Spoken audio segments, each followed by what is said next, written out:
Hello, fellow followers, and welcome back to the Physical Media Show here on FanZcene.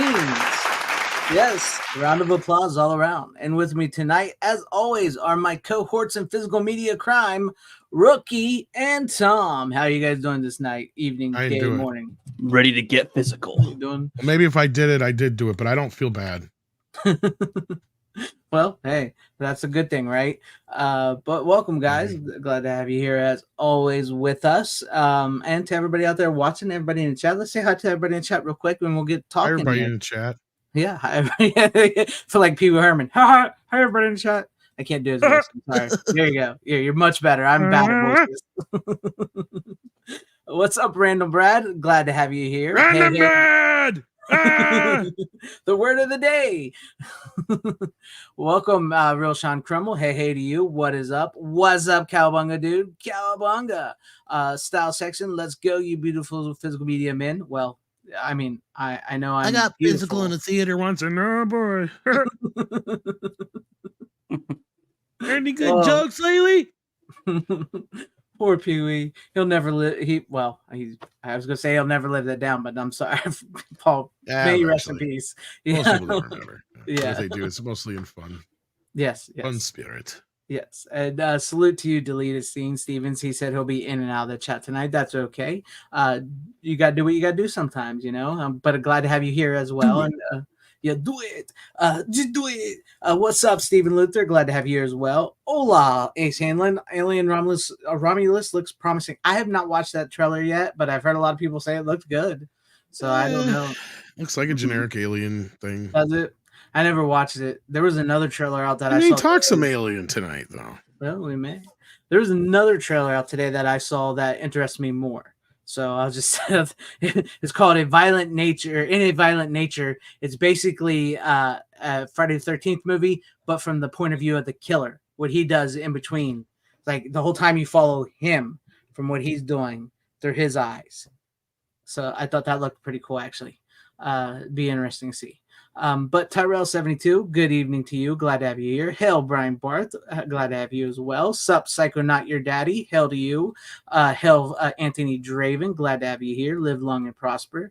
Good evening, Scott Hughes. Glad to have you as well. Howdy, Dubba Fett. And what is up, my good friend, Hollowfield, here to keep us up all night.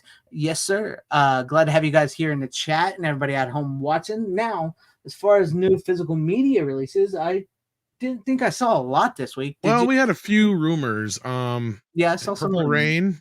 Yes. And a tentative date already of June 25th. So that's actually a little bit more than a rumor. Mm-hmm. We also have more steelbooks coming to Walmart, including The Gate, one that you talked about last week. Yes. And The Lair of the White Worm. The Rocky 1 through 6 4K collection is rumored to be coming on June, so that's 6 or so months after we originally heard that Rocky 5 and 6 were coming to 4K. But I hope there's separate versions of them, because I don't want to have to buy the first 4 all over again unless they fix them. Yeah, like they did with Star Trek. If they actually fix them, then I might buy them again. But they still got to pay me back for the ones that didn't work. Surprise out of nowhere, we got Rango in a 4K steelbook from Paramount for the 4th of June. Dream Scenario, the new film with Nicolas Cage, is set to be coming out in the end of June, the 28th. Now I have the Fear and Loathing in Las Vegas 4K from Turbine, and it looks amazing. So I have a feeling the Criterion version that comes out on the 4th of June will also look equally amazing. It'll probably come from the same exact scan, I'd imagine. But yes, the Criterion collection is dropping their 4K on the 4th, but I'm assuming it'll have all the same. If you already have the Criterion collection of the older version of it, it's probably all the same special features from my understanding. And they also will be dropping David Lynch's Blue Velvet on the 25th of June as well. And Bound on the 18th. So basically we got all the Criterion announcements. And Vinegar Syndrome surprised everybody by dropping Navy SEALs. Ooh, right. Navy SEALs with Charlie Sheen. I haven't seen that in years, man. And then in March, I think we mentioned this last week. I'm not sure, but just in case we didn't, because this is when I dropped online. I think I even beat the president of physical media or whatever he calls himself anymore. Barbed Wire is coming to Steelbook on the 21st of March from Turbine. And then we had let's see here, what else was there? I know there was at least a couple more things that were worth mentioning, but maybe What that about was that crappy Batman? I know. Well, I Batman know. Steelbook. Fuck that. Yeah, I think it's the same steelbook they've had before. I think they just got more in stock, and people are just finally noticing. Because I think those are a lot of the same steelbooks I have already, Mhm. and I noticed before too. It's not even like Michael Keaton; it's just some model, clearly, or whatever, like, Yeah. or Val Kilmer and all that stuff, just in shadow. It's like weird. We did get some Kino Lorber. I'm trying to remember which titles those were. Um, I know they got some old Well, we horror finally sets got that a I date really for enjoy. Highlander. Oh yeah. That's supposed to be coming sometime this summer. The series on Yes, Blu-ray. both Serial at Midnight and Physical Media, whatever the hell he calls himself anymore, Yeah. claim that's coming in June, I think it was. But that's when we had talked about what, like a year or so ago. It's the Hmm. trailer's been out for over 2 years Yeah, now. it's been online forever. So finally, Bad Lieutenant was the other one, but I think we mentioned that Mhm. before. But we got the specs on that. Oh Did you yeah, men- the go No, ahead. go ahead. No, I was gonna say, did you mention Team America on 4K in June?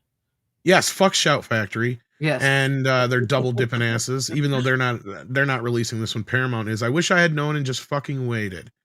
Uh Dune also the miniseries is getting the newer version that I have that big ass box set for, which Mhm. is still available. You can get it in just a slip only version as well now. Um let's see. I know Umbrella had a few announcements, but maybe we got those last week. Yeah, I think we didn't, but they were nothing special, nothing Say, did we mention cool. Nightmare on Elm Street last week as Oh well? no, we did not mention that this week. No, we that was that came out a couple days ago, so we didn't mention the last week's show. So Yeah, yeah. so and there's one I'll make sure not to buy. And then we got Mhm. Alphaville. That was one of the Kino ones. I swear there was like two more Kino titles that we missed out. Um, I know they got some like I one Big pickups. Man on Campus, Yeah. and oh, The Prisoner was another one. Imprint is doing. That's going Oh, to be a nice. popular Yeah, one. okay. That was a good movie. The TV show, Prisoner. Apparently. Yeah. It's not what you think, Oh, bro. I'm thinking. I'm Oh, thinking. not I'm what thinking. you're I'm thinking thinking. of the. It's a I'm thinking British of Hugh show. I'm Yeah, it's thinking a of the Hugh. British show. Thinking of the Hugh Jackman one. I saw that like a year or two ago. It's pretty good. Yeah, and I don't think that has anything to do with the other, from my understanding. Oh, I see. Oh yeah, the Umbrella releases were the Raid, but I think we got these already. Yeah. Mm-hmm. Yeah, and stuff like that. Though, so we got those. The other one that kind of surprised me, and this is more for I'm a big fan because I got almost all of the ones that have been released as far as I know. Queen, Rock, Montreal, and Live Aid are getting re-released in Oh, 4K. nice. So Queen fans out there, one of their concerts, it's a really good one, and also of course you get the Live Aid performance, which is widely considered by the fans as their greatest performance of all time. So yeah, there you go. Yes, yeah, there you go. That's Where they awesome. rocked Live Aid. So yeah, and I- that the reason I bring that up is because that's only available through their website. Mm, So and it's not too badly priced, like 40 some bucks. yeah, And I that's mean not bad. you get both the concerts.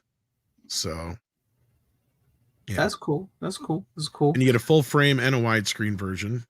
Oh, I There like you when they do that. I like when Yep. they give you like that. Yeah, that's cool.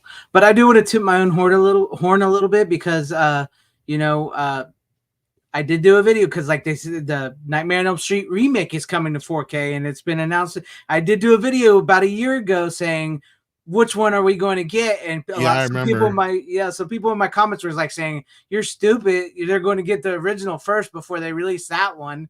And I was like, I Well, don't you know. know what I like about this actually, and I think you know, because I remember you and I were talking about that, and you were thinking the same thing as I was because they had that one in the In the trailer, not the trailer, yeah, original yeah, in yeah. the 100th anniversary releases. So even though this isn't even an anniversary year for that movie, the upside of this is I think we might get an entire box set. So That's my hope. that's a good thing. Hopefully, it leads to Because that. why the hell would you really? Yeah.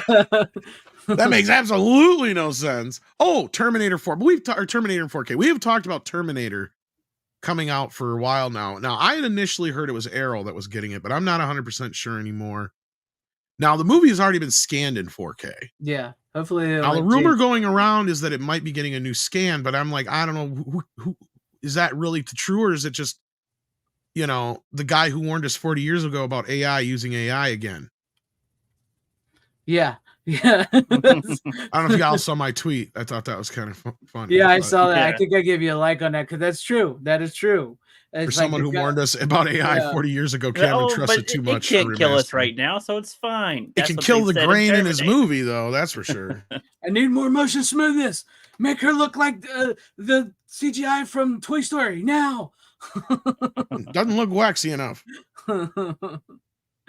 Brian Barth, your guess is as good as mine. I just think August, though, is what we're hearing for Terminator. So yeah, so hopefully they don't mess with that. Hopefully James Cameron doesn't have too much to do with that. That's what I don't know. They'll probably let him, unfortunately, even though I don't think they have to.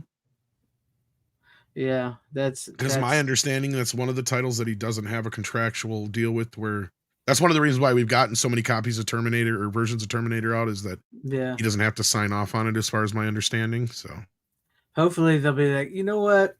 Maybe there's backlash to what he did with these movies. Maybe we'll just. I hope it's Arrow. I hope they have complete control, and they're like, Jimmy, get the fuck out of the room and take your crayons with you.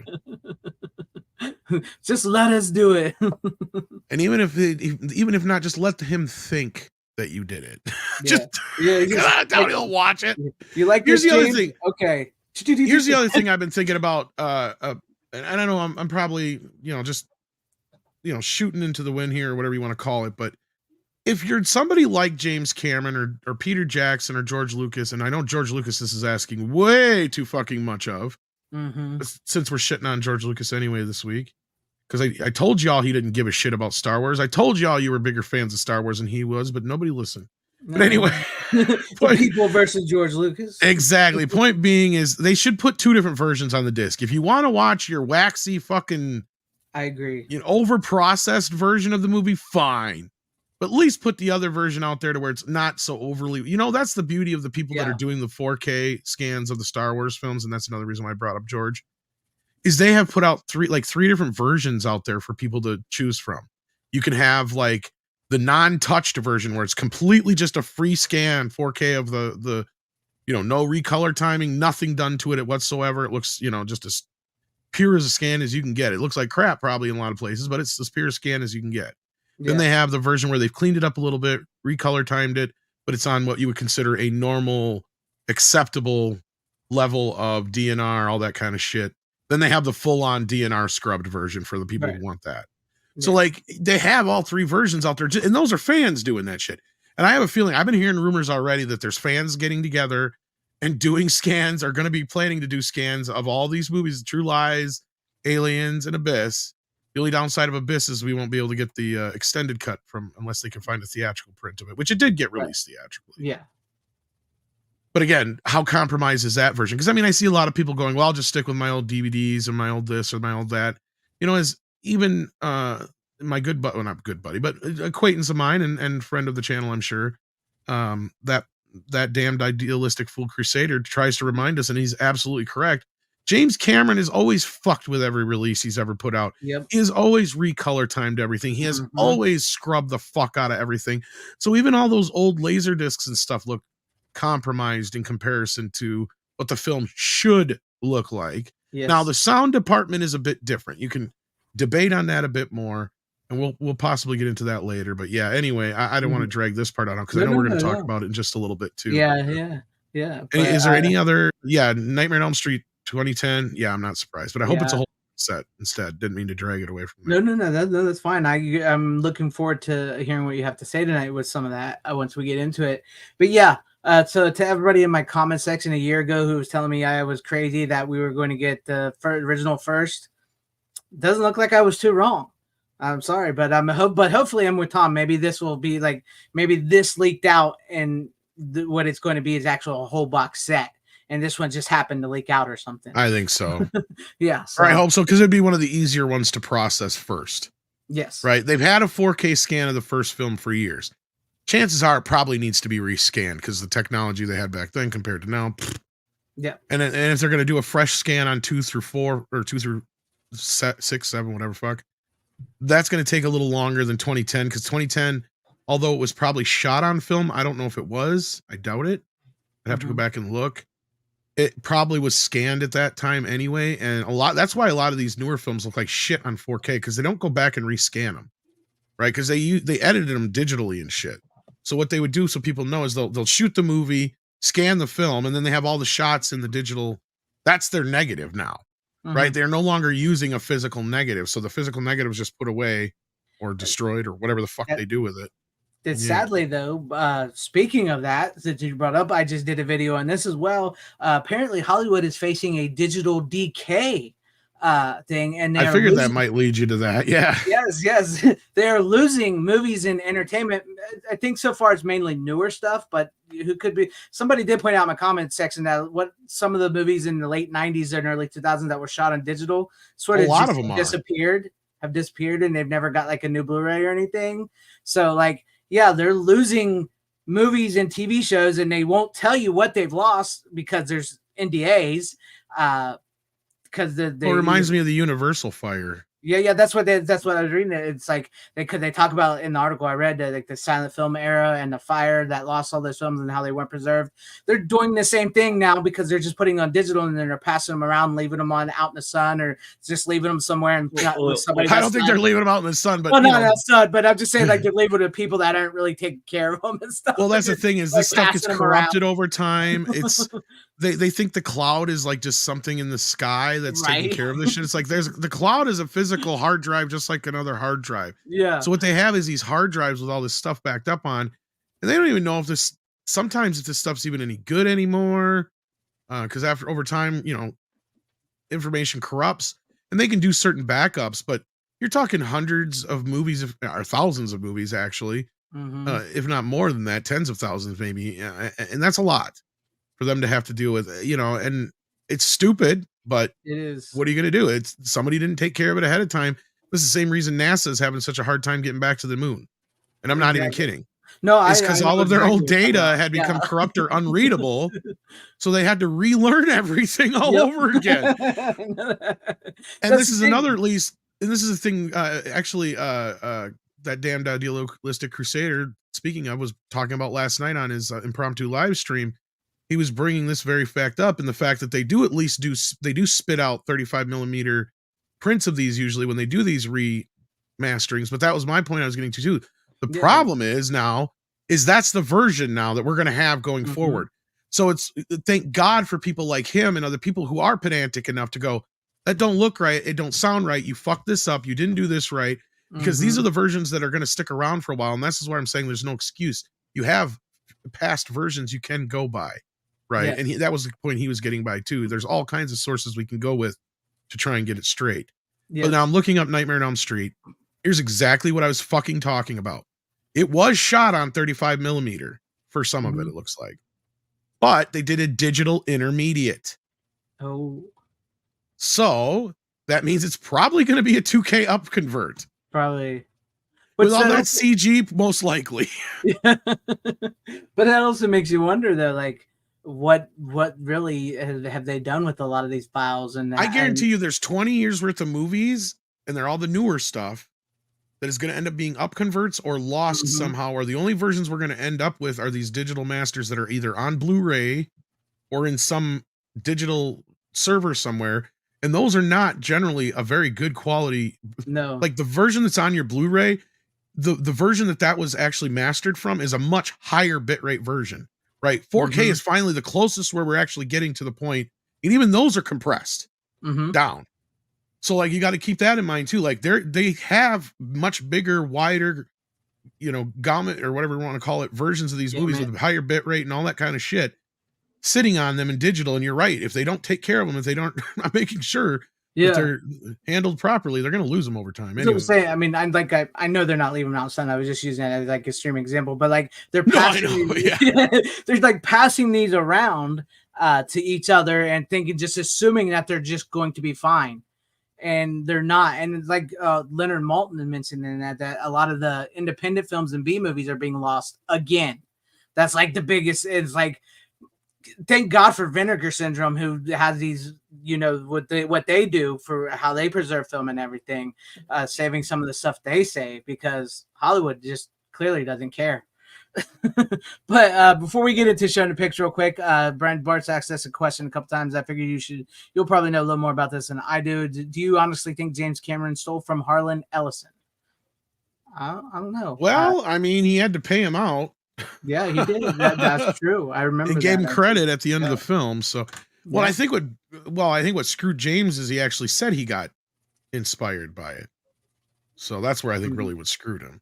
Yeah, he should have never said. I said, no, it's original. I didn't inspire me at all. Yeah. That's what he should have said. All right. Great conversation there to begin the show with. I love it. And with that, we'll go ahead to you, Rookie. What do you got for your first pick of the night? Rookie! Well, let's start with Tom because I only have 2 picks. Oh, that's right. You only have 2. All right, picks. we can start with me. Okay. What do you got, Tom? All right, well, this is one that Rookie will want to talk about anyway. So I, of course, being Irish as I am, and this last week being the what I call Irish Thanksgiving, because every time my mom makes me some corned beef and she goes and fills my tummy. Nice. But anyway, I watched The Leprechaun. And of course, I picked this up last year, even though it came out with the Halloween stuff at Walmart. Yeah, I don't weird. understand why. But this is a set that's been out for a while, and you can get it for pretty cheap. You can get it now still for like $15. Yep. The difference between the two is this one actually has the newer sci-fi remake in it, or not remake, rebootable, whatever you want to call it. And then of course you got the discs all on the inside. I think that I don't know which one you have there, Rook, but it sounds like you. It's the same one you got. You guys recommend? You guys no the one you got at Walmart. That one. Oh, so you got the one with all of them? Okay, yeah. Yep. Yeah, it was pretty good priced. I think it was only like $30. I think. Yeah. Yeah. When I got it, it was like $30. Still. Yep. But yeah, I mean, the original film, a huge fan of. I've always loved it. I mean, these are older scans of the movie. They do not look the greatest. In fact, Part 4 and some of the later films famously have a bunch of up-converted 480p stuff in them. Right. And I swore that, and here's another thing I was watching, because I watched Leprechaun in the Hood, but I didn't watch Back to the Hood. But I started watching a little bit, and I could have swore Back to the Hood had a 5.1 surround mix on the DVD, but they don't have it here. But anyway, that's just a minor gripe. You have to check that out if you still have the DVD. I don't have the anymore. I don't. Yeah, I was gonna say most of us just got the Blu-ray. I got you. I was looking for my Leprechaun DVD, but yeah, I actually do. I have the DVDs also because I had that 4-pack that came. Well, you need to get your. Do you have it close? Yeah. Unless they reprinted it, that's different. If they, no, that's true. I think those DVDs might. I'm not 100% if they're just rips of the DVDs or if they're redone DVDs. Lionsgate would usually redo them. So. Reorganized my whole area. I don't remember where I put them now. I don't want to look. That's okay. That's okay. Yeah, because the first Leprechaun, when it was released on disc back before Lionsgate bought them, that one's the full frame version, and that's what I wanted to check because I was pretty sure it was probably shot in open 35 because they knew it was going to video. It was barely meant for theaters, right? Like, yeah. Of course. Well, really I think it should have graduated to theater status at some point. I don't know. Well, here's the thing. If they're like, on this St. Patrick's Day, we'll show the Leprechaun movies in the theater or something, you know? Well, they did put it in theaters. The first two were in theaters. Yeah. But they only really put them there because, frankly, I mean, Trimark, that's what they really did is they made movies basically for video. Yeah. And they would put some in theaters just so they could put on their video sales sheet that it was a theatrical release and all that kind of stuff. Well, the first two feel like they were like they really tried with the first two, and then the other ones are like, well, we like the character, people like him. Let's make some more. And it's like, I'm glad they made them, but the first two, they were more than planning on making more than one from the start. Probably the first two feel like that's what they do.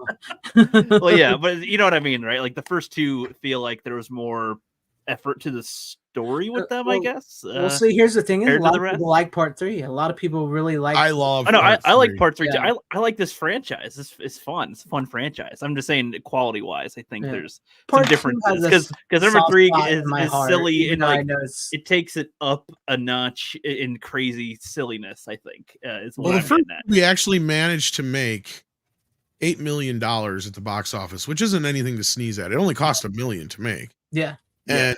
And in today's standards, that would be more like $20 million. So like a $20 million opening / because let's be real, it didn't stick in theaters for that long.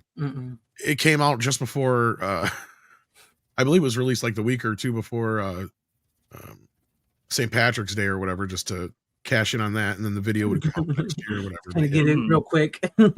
Right. Yeah, I think that yearly, every St. Patrick's Day or week or something, they should like have these in the theaters or something. They usually play. I mean, if you got cable, which this is, or yeah, this is still the TV. I know they'll play them on TV. They'll play them on the Sci-Fi Channel. All of them. Yeah, that's where I first saw them, was on Sci-Fi Channel. I prefer physical media. Yeah, I prefer physical media, but there is something special about watching movies like that on like regular cable TV and stuff with the edits and the cuss words blurred out. Yeah, that's how it was with Tremors. They were different. It was funny. Like, we're gonna run like the damn blazes. It's like, no, that what? Well, it was really funny about this time out because, you know, I mean, I've always known for years, or at least not always, but I've known for years that this movie was initially shot to be like a PG-13 comedy horror, not really meant to be a horror, but that's when, you know, at that time slasher horror was still pretty hot. And I've always given Warwick Davis and his Leprechaun kind of like I give it like the crown of being he's kind of like the last of that. Yeah, I agree with generation. Kind of like how the creature from the Black Lagoon is still considered one of the Universal horror film monsters, even though he came 20 years after. Yeah. the other ones. And that's the only one. And he rightfully has his place, right? So it's same thing here. As far as I'm concerned, he's right next to Chucky, Freddy, Jason, all that kind of stuff. So he was like the last of those, besides, I guess you could consider Mr. Ghostface. Although that one it's kind of like it wasn't made in that era, but it's definitely with the spirit of that era. Is that it was the tail end of that era. That's the whole point I was getting at, is it was really at the tail end, but they knew well enough then that they could cash in if they made this R-rated. So they did go back, reshoot some shit, made it R-rated, came out, it did really well. I remember it being, you know, really well received in theaters, and I remember chomping at the bit waiting for it to come out on video, because obviously it didn't come out in any theater near me. Right? No, I want to see these in theaters. That's what I'm getting at. I want to see this puppy on the big screen.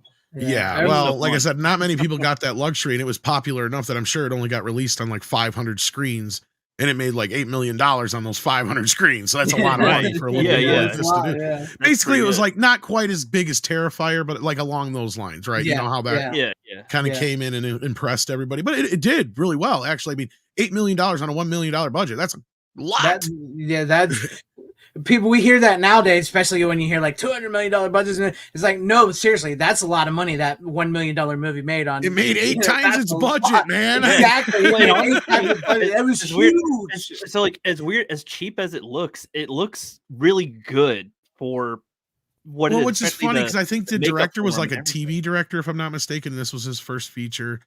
And I mean, really got Warwick Davis being the main big draw here. And that was the big thing they were banking it on at the time, is you have the star of Willow and Return of the Jedi, because a lot of people still remember that he was actually Wicket. You know, so that was a big deal for him to have them. Jennifer Aniston wasn't anybody yet. Yeah, she was nobody. That was like her first appearance, right? Buddy, what's his face? Ozzy and the Kid were bigger stars than she was at the time, because the Kid had been in things like Don't Stop Her, or Don't Tell Mom the Babysitter's Dead, and I think a couple other things.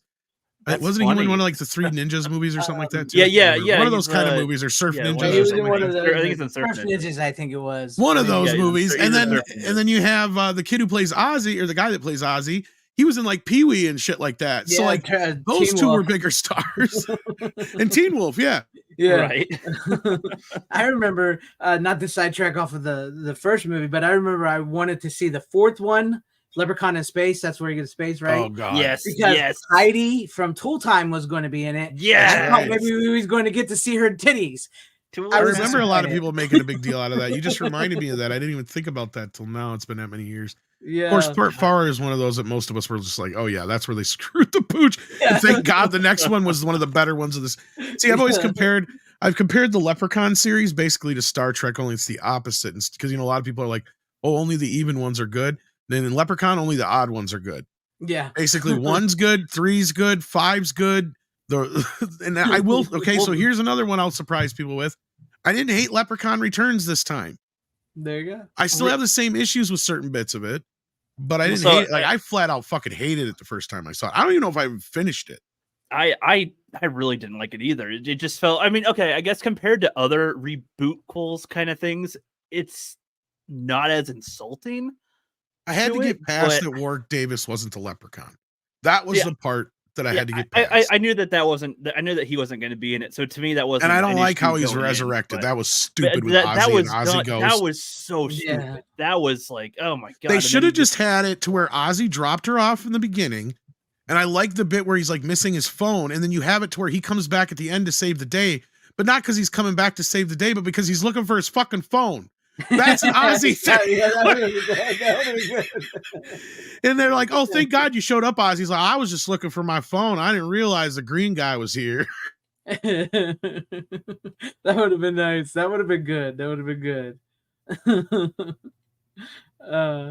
But yeah, I mean, that was the only part that really bothered me about it this time out again. I was like, because I knew that was the direction they were going to go. That was like, I'm sitting here thinking, yeah, this whole thing with it being a frat house or whatever is kind of better. A good, at least a cheap, easy way of getting some teenagers in there for fodder. I mean, but yeah. I've seen some more people come around to the Leprechaun's Returns here lately, but aren't they working on another remake of Leprechaun? Yes, that was another thing that just come out this week. Yeah, is that they are revamping or rebooting. Now, if they actually brought back Warwick Davis and started a bit fresh, I would have no problems. I'm not so sure otherwise, though. The only thing is, I don't know what Warwick Davis is wanting to do, because I know the only reason he stopped doing them was because of his kids. Yeah, because he had younger kids, and he's like, I don't want to risk having my kids and family show up on the set and me dressed like the Leprechaun and scare the shit out of them. Because he actually still does the lines and he'll sign the things and all that kind of stuff at conventions and stuff. But the other thing is now is I think his kids are in their teens or 20s already now. So it makes me wonder if he's willing to come back to the series again.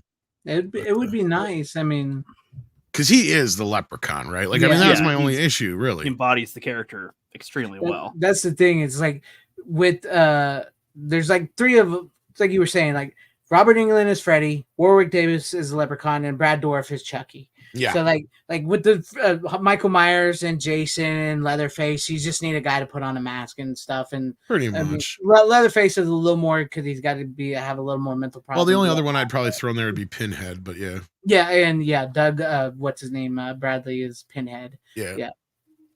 Yeah.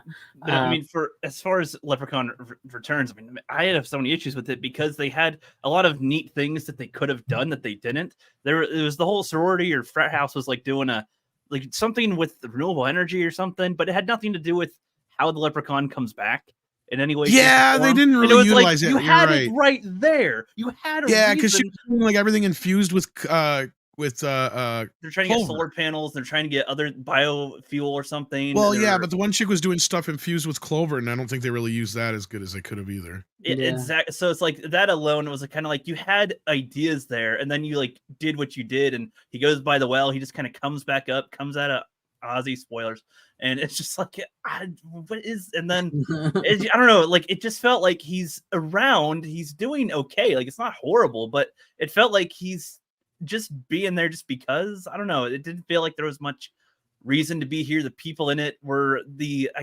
the kind of teenagers that I just really don't like, I guess, in these type of horror movies. I'm just like, I'm not going to sit here and say that they were I hate these characters. Like, they weren't, as to where in the other ones, I could kind of like them or at least want to see. Let me rephrase this. You didn't want Ozzy to get killed. You didn't want in the second one. You wanted the guy and the girl to be okay-ish. There was a characters you can like. In this one, I'm like, oh my god.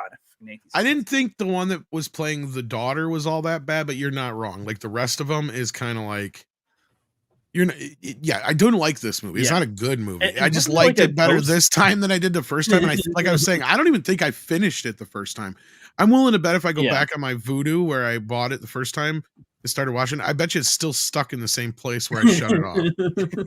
But for some reason, I do remember some of the shit at the end, so I must have phased out and then phased back in at some point or something. I don't remember. Isn't there like a ghost in this? That's the ghost Ozzy thing. Yeah, that's what pissed me off. It was God, that was so stupid. Because they did it before Scream. Yeah. It's just like, what is the why? What is it was so dumb. And that's what I said. It would have been so easy. All you had to do is have Ozzy drop her off in the beginning, like you did, and they even had the bit. That's when he gets killed. When he resurrects, because it doesn't really even explain why, and it's just stupid. And he comes out because he's got the coin. It was literally like the movie needs to start now. Let's have it happen. I don't know. And it was like, no, what they should have had, and all you had to do to have the Leprechaun come back is that even though they have the fool's gold or whatever bit, that doesn't even really pay off that much. What they should have had is that one of the coins was one of the ones that she had on her neck. like, or whatever. And then when she was like leaning over and looking in, then the fucker falls off into the goddamn well. Hence, he gets 1 coin. That's enough power to bring him back. Well, right? I thought that combined with whatever renewable, because they add this other bullshit in this version too, where it's like killing makes him powerful too, and I don't get that. Yeah, it was confusing. Just his gold, as far as I know, is what always has been his power source. Well, and that's the main thing he cared about. But then it just, the way that he was in it just felt like. But the movies themselves have never had consistent rules. Let's be real on that. No, you're right. I'm not going. In the second movie is completely different. It's hard to Jake probably have the Skywalker or most anything. consistent of rules throughout, if I'm not mistaken. But maybe part 5 follows along most of those same rules. But right, I mean, each one kind of almost invents their own rules for the movie. Especially part 2. Yeah, that's what I'm saying. Each one, and then there's the shilling in the third one. That's the thing about part 2 is I compare part 2, even though you like it, Greg. I compare part 2 to like Nightmare on Elm Street 2. No, because if you listen to the director, he literally just flat out says like, I didn't care about the first one. Exactly. I just came in and did my own thing, and that's exactly what happened with Nightmare 2. He's like, I didn't even like the first one. I just came in and did my own thing. Right, yeah. Well, with the second one, I know it's not one of the better ones. I just, for some reason, I think it was like. I don't know why I saw it, how I saw it, because I remember liking the first one. I rented it from the video store. Then I think maybe I saw it on Showtime or something, and I always kind of thought the chick was kind of hot, but there was just something about it I liked. But I know it's not that great. I don't know. It's just one of those bad movies that I kind of tend to like that I know is not the best of the movies. And I completely get where you're coming from with the Nightmare on Elm Street 2 scenario thing. It does, especially with how the movie opens, is like it doesn't even pick up where the second one left off. It like ignores the first, or doesn't pick up where the first one left off. It ignores the first movie completely. It sets up a whole new timeline for the leprechaun, with the tree and everything, and his world where he lives down there, where like he can't escape the treehouse thing he has. It's not, but I don't know. It's just a little soft spot in my heart for that one. But the third one, I know is a better movie and so forth, and then the rest of them kind of. And I'm trying to find a storyboard from the original film because there's actually. Here's one thing: if they do, I know they are remaking it, but if they were to remake it, I think they should go. If you're not going to have Warwick Davis, they should go with a design that's a little bit more like what they originally were going to go with. I can't find it here, but you can see it on the behind the scenes making of. They show like some storyboards, and he has a bit more of a cartoony kind of design, something you could do with like a puppet or some kind of CGI mixed with a puppet kind of thing. I think if you're going to do it, that'd be the route to go because he doesn't look human then. He looks like a completely magical creature then. And it's kind of like just like trying to explain it. I can't find it here. I can't find any images of it. It's one of those things for me where I'm trying to imagine what would be the concept for a reboot of the Leprechaun. Basically, it kind of looks like Lucky Charms, only with a big head. And he looked mad all the time, and he had like a cartoon head. It was really it would be an interesting design to see like brought into the, into the modern movie. Instead of trying to pretend like, going the Warwick Davis route and just having a guy in a costume that would be an actual like puppet / creature. Well, I mean, regardless of however they do that, I'm saying like, in terms of interest, I guess from people, how would a reboot for the Leprechaun grab anybody? I guess I don't know. I mean, it's popular enough, but because it's like I think it's a popular, but it's like I don't know with ones like this. It's kind of like I guess it's our question we have with a lot of horror ones. Do you want to have it rebooted again, continued, or an idea that's similar, or kind of like FanZcene's idea of you want to do something like that, so do something like that, but different. Not in the same universe, not a continuation, not a reboot. The thing is, like with these movies, like Leprechaun is probably best left in the 90s. Yeah. Most of the movies are probably best left in the decade, and it's okay to let things in, people. It's okay. I mean, like I said, we have 6 Leprechaun movies, 7 Leprechaun movies, 8 of them. Origin sucks, by the way. Do never watch I wouldn't even count that as a Leprechaun movie. I think that's the only one I haven't seen is Leprechaun Origins. That might as well have been its own thing, right? Like it is. Yeah, exactly. I didn't know that was the thing. I was like, I thought I have all of them, but no. It's bad. But I mean, like there's certain ones that you could kind of continue. Like, I don't think they should continue a Nightmare on Elm Street. As much as I would love a new Freddy movie, you can't do a Nightmare on Elm Street without Robert Englund, and he's done. He can't do it no more. Said Scream should be done. Like, no more Scream Screams. should be done. Scream should be That's done. the only one I've been hearing rumors that they might be retconning those last two movies. I would love if that is fucking true. I will be there opening goddamn night. Too, if Dewey is still alive, all that shit, I will be there. I still don't know if they'll do well, though, I guess is my concern. Like, if they bring back Dewey and all them and sort of retcon them first, just run it through a different way, you know? The new fans will probably get pissed, but I think it'll drive the old fans back to them. So, yeah, screw them. But, like, I think the only really ones that you could kind of sort of continue, I hate to say this, but Michael Myers, yes, but I do think Michael Myers needs a rest. I think we've had enough one of those now on television. I know, sadly, a TV show. But like Jason, you can continue Jason. Just keep setting it in the 80s. It doesn't matter. Just set it in the 80s. Well, that was kind of what bothered me about the remake, right? Like, is that could have just been another fucking Jason sequel. Why wasn't it? Exactly. You didn't need to make it a remake. At that point, it was like, in fact, the shit that they added to make it kind of its own thing was like, no, just go back to what it was. I mean, even that beginning could have been fine as just a recap, right? Mm-hmm. Like, fine, okay, cool. And then after that, it's like, it doesn't fucking matter. It's just Jason hacking up fucking teenagers. That's all you need. All you really need is an excuse for the teenagers to be there, right? Like, they've already tried taking Jason out of the reservation. It doesn't work. Yeah, it doesn't. Okay. You keep him in the woods. Jason goes to Hawaii. That's not what we need. That's why the new movie, The Violent Nature, looks pretty good. But he looks like a hockey. Jason got a job as an assistant director at Hollywood, and now he's slashing budgets. He's slashing reboots left and right. Or something. I mean, technically, I'm okay with letting these in because I have 13 Halloweens. I have, even though I think we need a 13th Friday the 13th movie. I really do, because that way we have 13 of them. It would be cool to let Kane Hodder have one more too. Exactly. I would love Kane Hodder to have one. Get Kane Hodder, set it in the 80s, make it a Jason flick, like old school Jason flick, and bloody boobs. I think you would have a mega hit right there. But the bad thing with that would be if it did hit, they'd go, well, maybe we should make a sequel. You're right. That goes to the age-old question: when is enough? When is enough? How does anyone know? You know what? That was good. We're done. That's done. Exactly. But I love how we were talking about Leprechaun and we went into Scream and then all this stuff. But I feel like in the future I'll bring up Leprechaun again once I rewatch them again at some point. Anyway, I love talking about it. They're one of those. It's one of those movies that I just really like. I don't know why. There's always next March for that. Well, sometimes you just got to let stuff rest a while and then let maybe even a generation pass before you try it again. That's kind of the same thing with the Universal horror films. Like, we're far enough away from those now to where if you give me a new Dracula or something like that, I'll be a little bit more receptive to it. Yeah. But people forget that they rebooted Friday the 13th and Nightmare on Elm Street less than a decade after we got Freddy versus Jason. Right. And it both sucked. It's like, we just saw them. And now you're trying to give us a new Freddy? Fuck you. You should have continued Freddy versus Jason like we wanted. Yeah. Well, if anything, that'd be the one thing I would love to see, like the both of them come back and be able to do a Freddy versus Jason with Robert and Kane. I would love to see that. Like, or even if it's Freddy versus Jason versus Ash, that would be amazing. Mm-hmm. That'd be a nice tip of the hat to all three of them as a final kind of, and if you give him enough money, he would play Ash one more time. Oh, I guarantee does the character of Ash, is he like a Van Helsing, but for like slasher monsters? He could be. Or something? Like demons. That's my point. Is he could be, yeah. And it's a popular enough idea and concept that they did a comic book out of it because it never got made. But that was just because rights got in the way. Yeah. Yeah.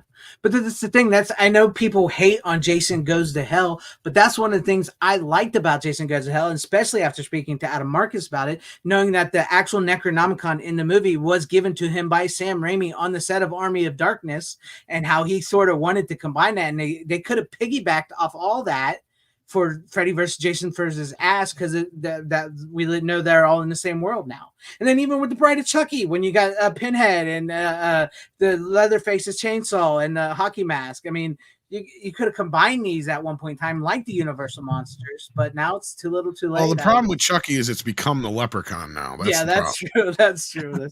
I mean, before that, Chucky was always kind of walking on the edge, but it didn't have that fourth wall breaking, tongue in cheek shit like the Leprechaun, and that's what kind of made Leprechaun funny. Was he was like the Deadpool.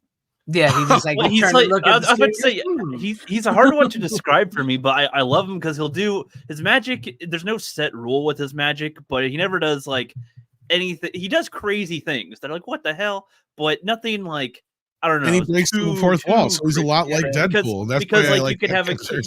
He's at a point where you can have a kid throw a shoe at him and they'll slow him down. You know, like it's like even though he's so magical. Well, again, that's where it all is dependent on how powerful his magic was. But like that's the beauty. Is like the Leprechaun is one of those characters you can do a lot of different stuff with it. It doesn't have to be and it's kind of nice that we never had. I mean, if anything, Leprechaun Returns. What bothers me about it is that it is trying to be a sequel to the original film. Yeah, it kind of. I hate when they do that too. When they like, because at that point you've already established the idea that all the leprechauns look the same. Mm-hmm. They're just different leprechauns, right? Like it's just, it's kind of like a thing. And it's kind of like the whole thing with, and they try to reestablish the mythos like 3 times throughout these films between part 2 and, what was it? One of the Leprechaun in the Hoods had an animated opening thing too. I think it was the 5th one. But I can't remember which. I think it must have been the 2nd one or whatever. Back to the Hood, but they reset the whole thing there too. But I mean, each one of them has their own kind of personality at the same time. Mm-hmm. Yeah, it works that it wasn't the makeup, it wasn't the costume, it was the shoes that always got him into the role. Mm-hmm. And if you notice that the shoes stay the same through most of it, there's only a couple times he wears different shoes.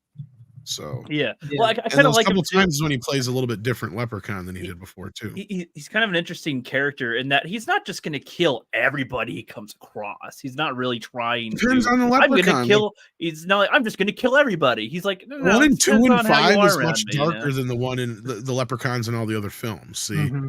Yeah. Like you watch them and it's almost like Warwick is playing them a little different each time because he's aware of the fact that this is a bit different of a Leprechaun. Because like the Leprechaun 2 and the Leprechaun 5, he's more of this mythical old school Leprechaun to where 1 and 3 or 1 or 6, I mean not 5. And 1, 3 and 5, he is more of the goofy. I'm gonna have some fun with you first. Leprechaun. He may kill you, he may not kill you. Make you don't know. Boobs grow really big or whatever. Exactly. Like with Ice-T, he didn't kill him up front. He just pulled his fucking finger off. Which for contrast, like making her like boobs explode or whatever was like, oh, that's silly funny. But in the second one, when he wishes for the pot of gold and he makes it come out of his stomach and rip it out, that was horrific. That was like, oh man. Yeah, and that's what I'm saying. The one in part painful. 2 and the way he plays him in part 2, and I think a little bit in Space, he's a little bit more mean-spirited too. He's mean-spirited, but it has a very goofy coating to it. Like, well, part 4 is a little goofier, but like I would say part 2 and part 6 are the ones where he plays probably the darkest version. He's more malicious, I guess we could say, like more malicious in how he made. Well, especially part 6 because he's straight up playing a dark version of the Leprechaun, and the director even said that he's like no rhyming shit. Yeah, but it's like he's like our Leprechaun don't rhyme. But it's like you're not doing that in this one. The rhyming is almost like and Warwick wanted to do that too. He wanted a bit more darker version. Like so, that's the thing is each time he got to play with the character differently than you would have.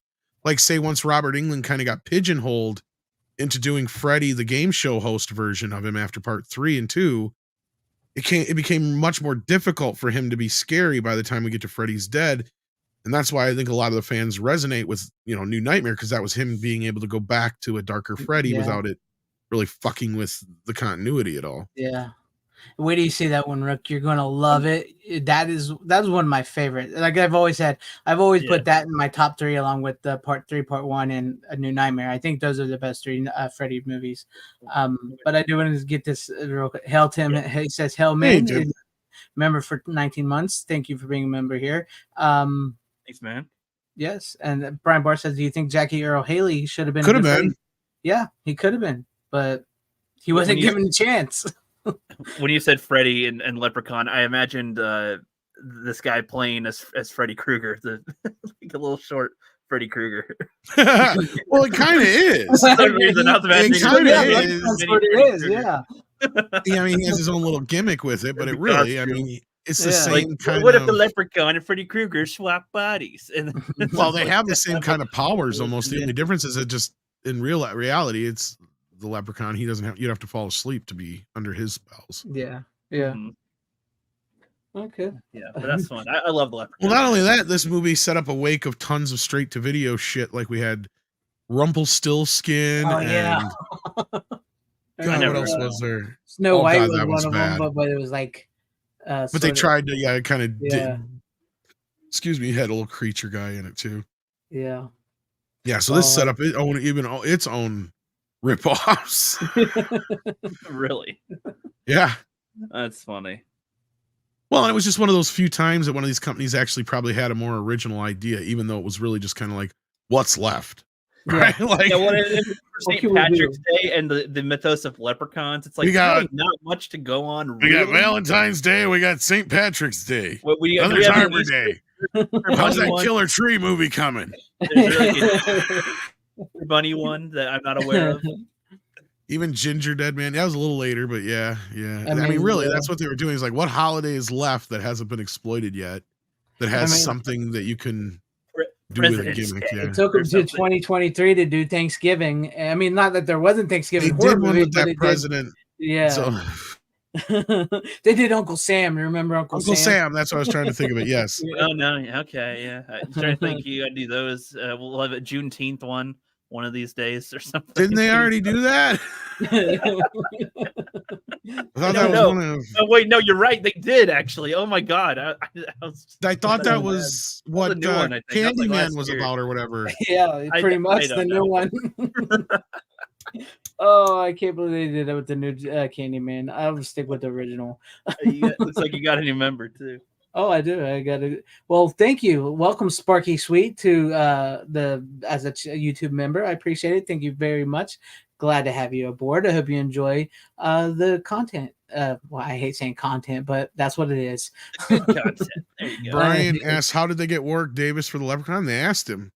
Yeah, and he said yes. He has fun. He wasn't expensive at the time. Yeah. Wasn't like he was sitting around waiting for Willow too. It's not like he didn't have a good idea that wasn't going to happen anytime soon. That's not coming in along. Anyways, look, this is one thing that, not to go too down a rabbit hole, but this is probably a good place to end it after this point. But like, this is what bothered me about the whole Peter Dinklage thing. And why people like Warwick Davis and others should have kind of spoke out at that point. Yeah. I know a couple people did, but funnily enough, I think it was the one dude who was in Hornswoggle was one of the guys I think that went out against him. Yeah. Speaking of the Leprechaun, because like he pointed out, he's like, look, we don't get offered roles like George Clooney. Exactly. It's not that it comes around every time that there's a role that comes up perfect for little people. So when it does, and you got somebody like, Dinklage getting in the way of that, that really sucks, and I personally, like I said, I've known little people to hire little people. Like, look, and I've known little people, and I even dated one once, and she directly said, "Yeah, like it is tough. There's not a lot of choices. It's not like I can wait tables, right? Like it's not like I can go into any normal work setting and work. So entertainment is one of the few places that little people actually can get good work."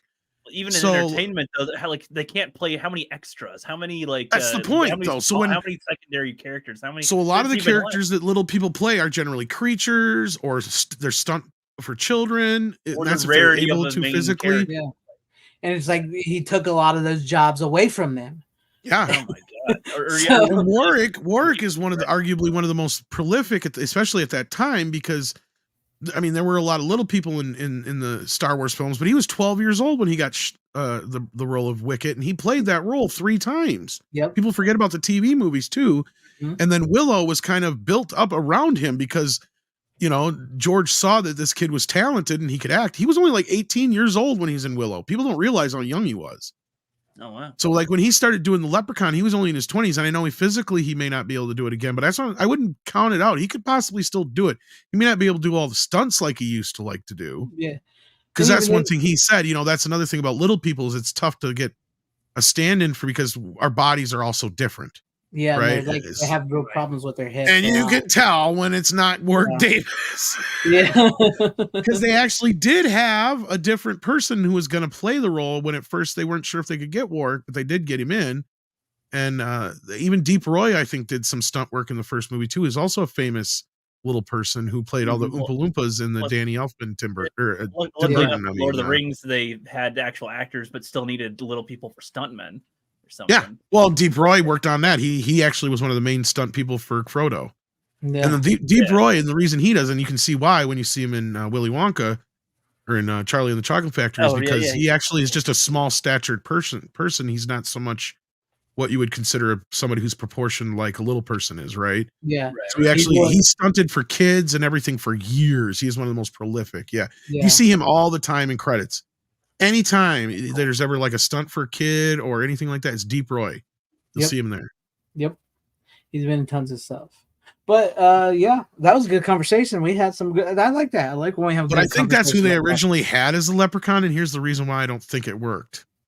Because if you listen to Deep Roy talk, yeah, he does have that. Yeah, of course. He's very like Indian or Hindu or wherever. Got to get used to him. Yeah, that guy. He couldn't do it. He couldn't. I actually recognize him a little bit more now that you mentioned him. He's acted in small little bit parts, but little parts here and there. He is not. He doesn't have the gravitas and that's what Warwick brought to the table is what Robert Englund has. Yeah, he had that presence.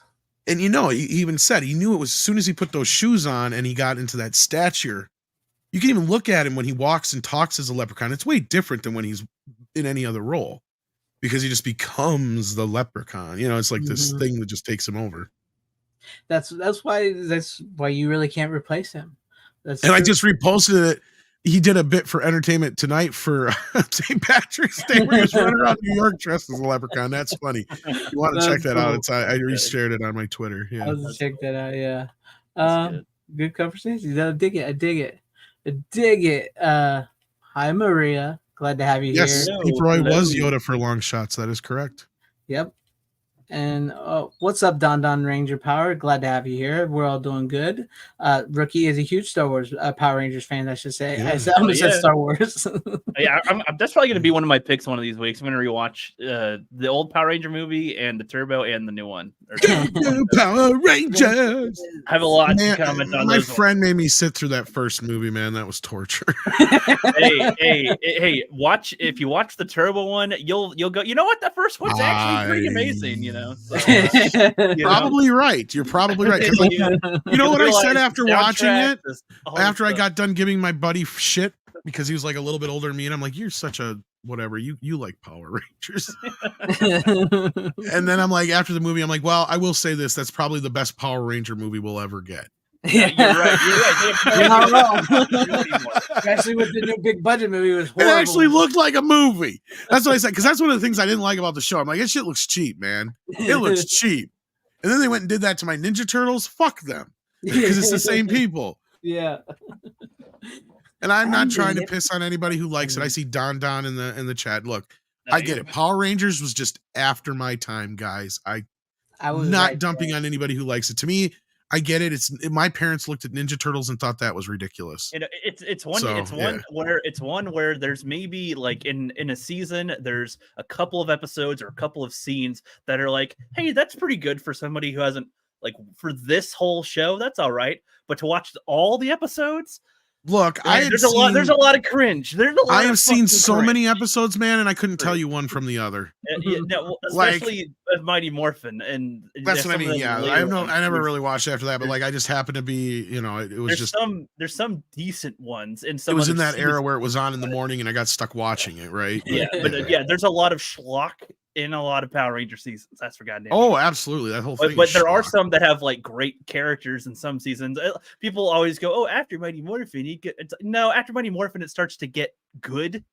Is actually the thing, which a lot of people don't get. But the problem is some of it gets worse, like in Turbo and whatnot. So it takes a bit for there to get real quality, and there's some where there's. Well, that's a whole nother conversation for another that's a whole nother. I'll save it for when I by the way, Shout Factory releases most of those, so fuck Shout Factory. Yeah.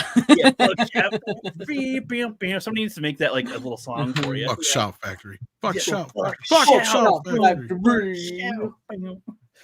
Anyway, what do you got for us, Greg? I think we've talked enough for me. Yeah, look at the Irish. Only an hour. That's all. What diddly potatoes.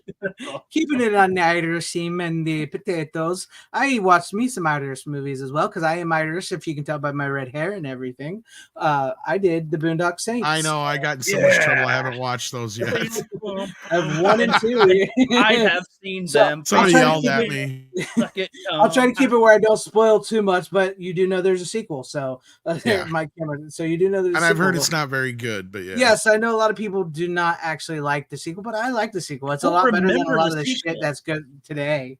Well, that's the problem with Leprechaun. I'm watching it this time going, is it really that good, or am I just thinking it's that good because shit sucks? It's hard to say these days, you know. I like the sequel. I think it's a good movie. No, it's not as good as the first. Look, getting kicked in the dick hurted back in the day just as much as it hurt now. But if somebody kicks you in the balls endlessly for years, getting kicked in the dick is going to feel a lot better. Exactly. At least it ain't my balls. Sorry, I just had no. That's a great example.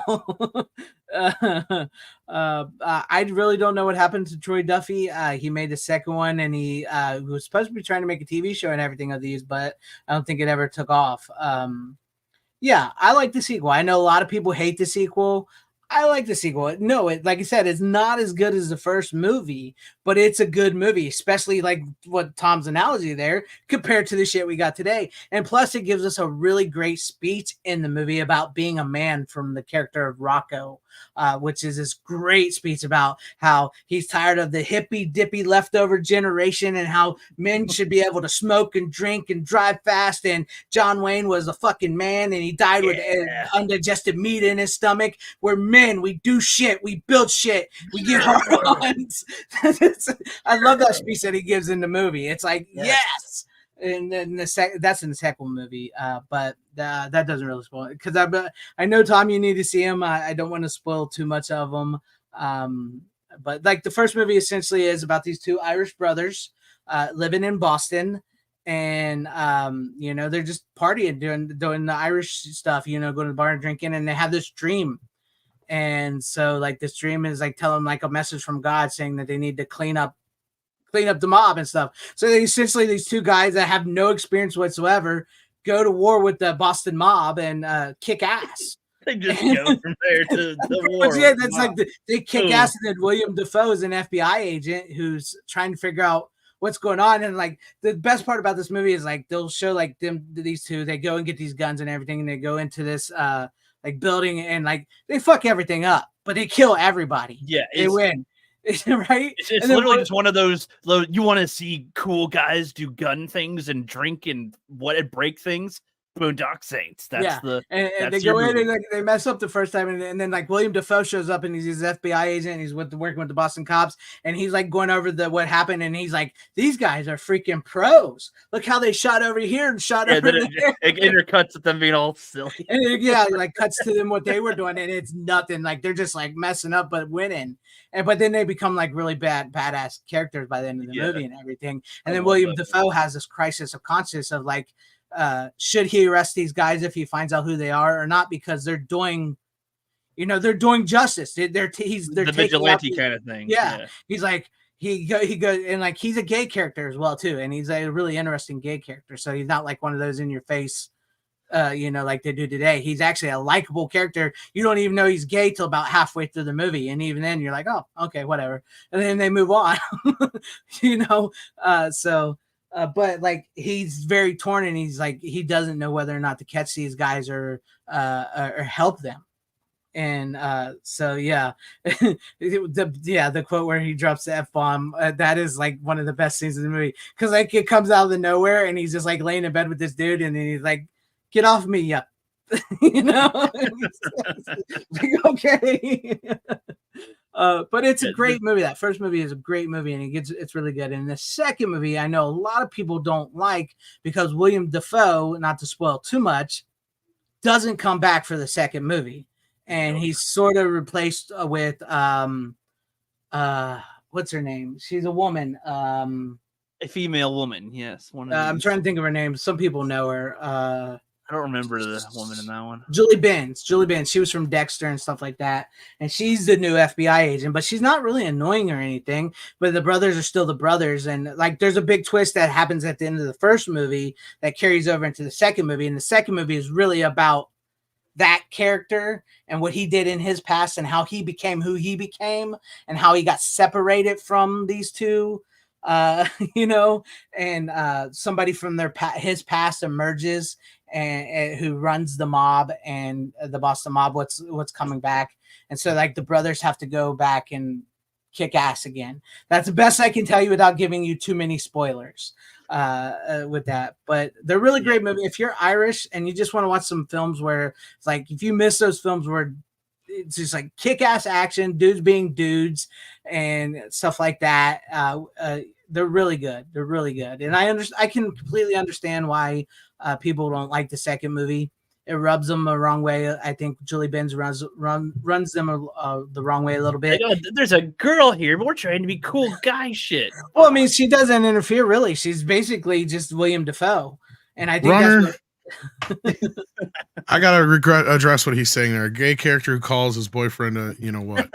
Yeah. I know a few gay people. They use that word more than you would fucking imagine. They use it like black people sometimes just use the N-word just like willy-nilly. Yeah, they know it's like other people will get flack for it, but not them. No, so they can it's their word. That's why the scene works so well. And I even said that one time to one of them. I said, I can't believe you're just calling him that. And he's like, what, a F? And I'm like, yeah. He is. Like, well, he is one. Yeah, of course. Yeah. He made him quit acting like one. I wouldn't call him one. And I'm like, well, I guess I thought you guys. He's like, well, yeah, it depends on how it's used, right? It's just like any fucking word. Exactly. But, that's why it works so well with William Dafoe's character, because you don't know he's that way till halfway through the movie, and when you find out, it's not a big deal, and his character is not. Like, oh, now he's gay, so that's his character. The whole movie is that's all he's good for. He's a gay guy. No, he's an actual fleshed out character that you enjoy and you like, and he seems real. And other than the one really weird scene that he does in the movie, when he I can't say too much, but it's kind of gross.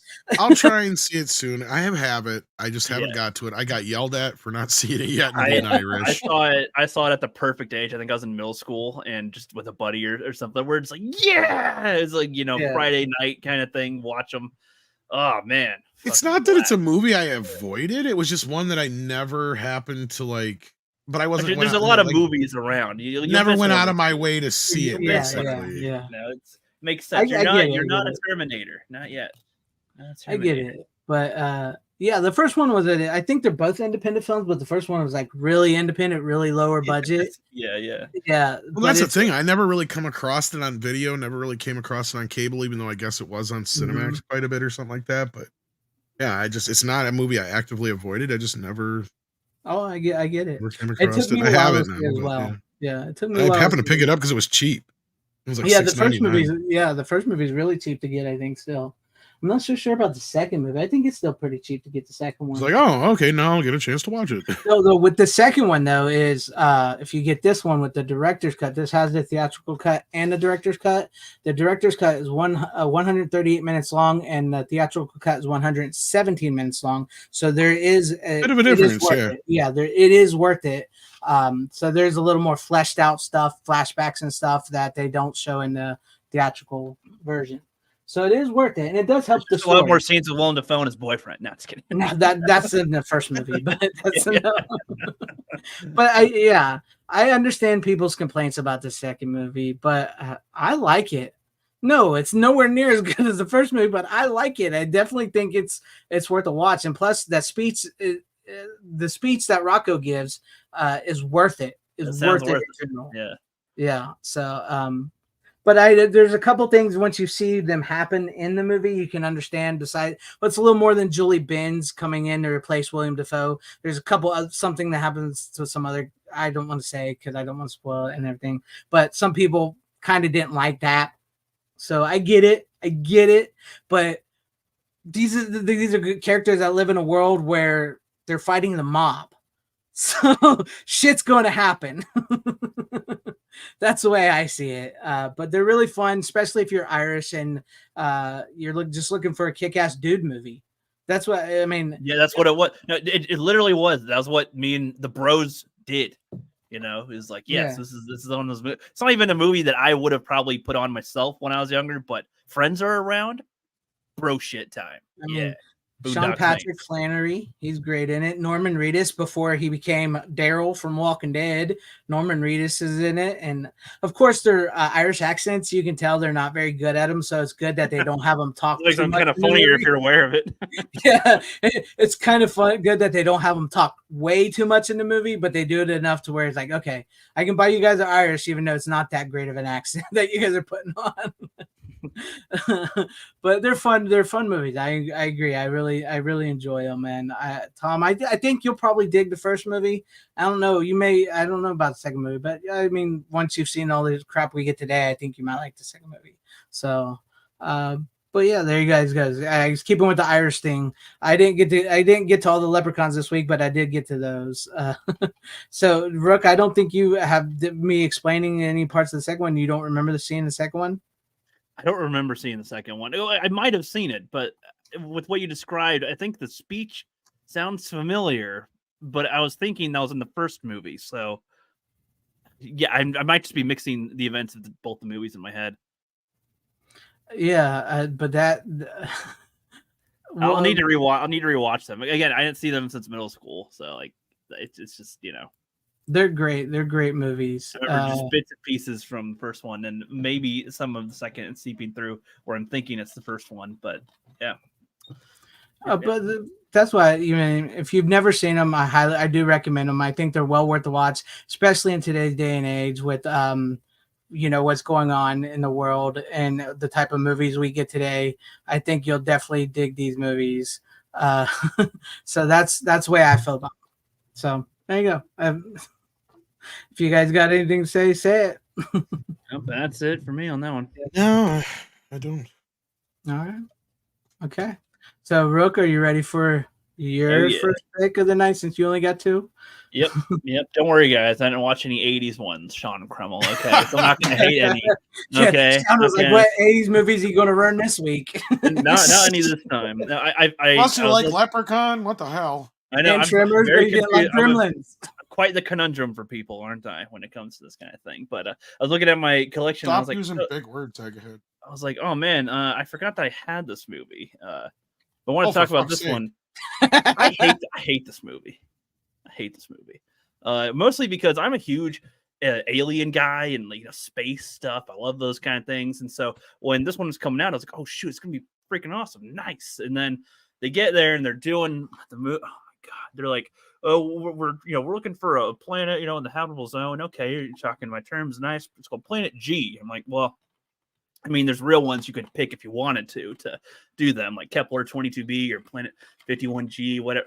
You can do other ones, but whatever. Planet G, okay, fine. And they're like, oh, they might have life on there and have water. Send a signal or something, and they send a signal, and then in like a day, I forget if they skip time or not.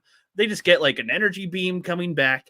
They teleport their aliens here into the water, make like a dome around, and then take out the nearest battleships because they're in attack mode, and then don't attack our main guy's ship because they don't attack them. And it's just fucking. It's one of those movies that's like, people will probably get that America, feeling, but I'm like, man, I don't know. I don't think even the people in America that watch that got that American feeling from that movie. The movie sucked. Thank goodness. And my peers liked it. Around where I am, they liked it.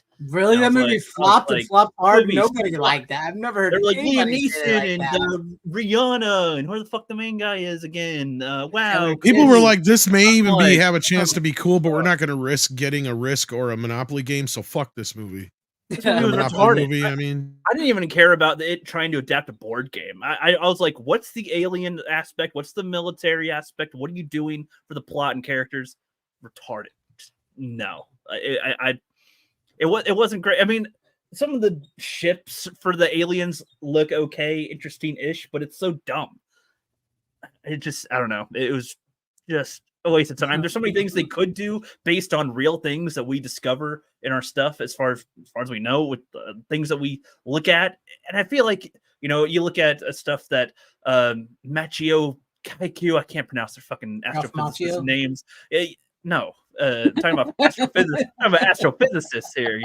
I can't. I never heard their name pronounced. So I can't. I don't remember how to pronounce it. And like they talk about all these things, and it's Stephen Hawking. They have the Alien Planet movie from 2008, like that has imagination about alien life that isn't like that isn't all humanoid and stuff that you could have be interesting and have different. If you had life on another planet, go on a different evolutionary path, what would things look like or something? And it's like, yeah, this is just like, no, just have aliens come here, they blurp, they derp, they fight in the water for some reason and have a fucking stupid laser battle sort of, and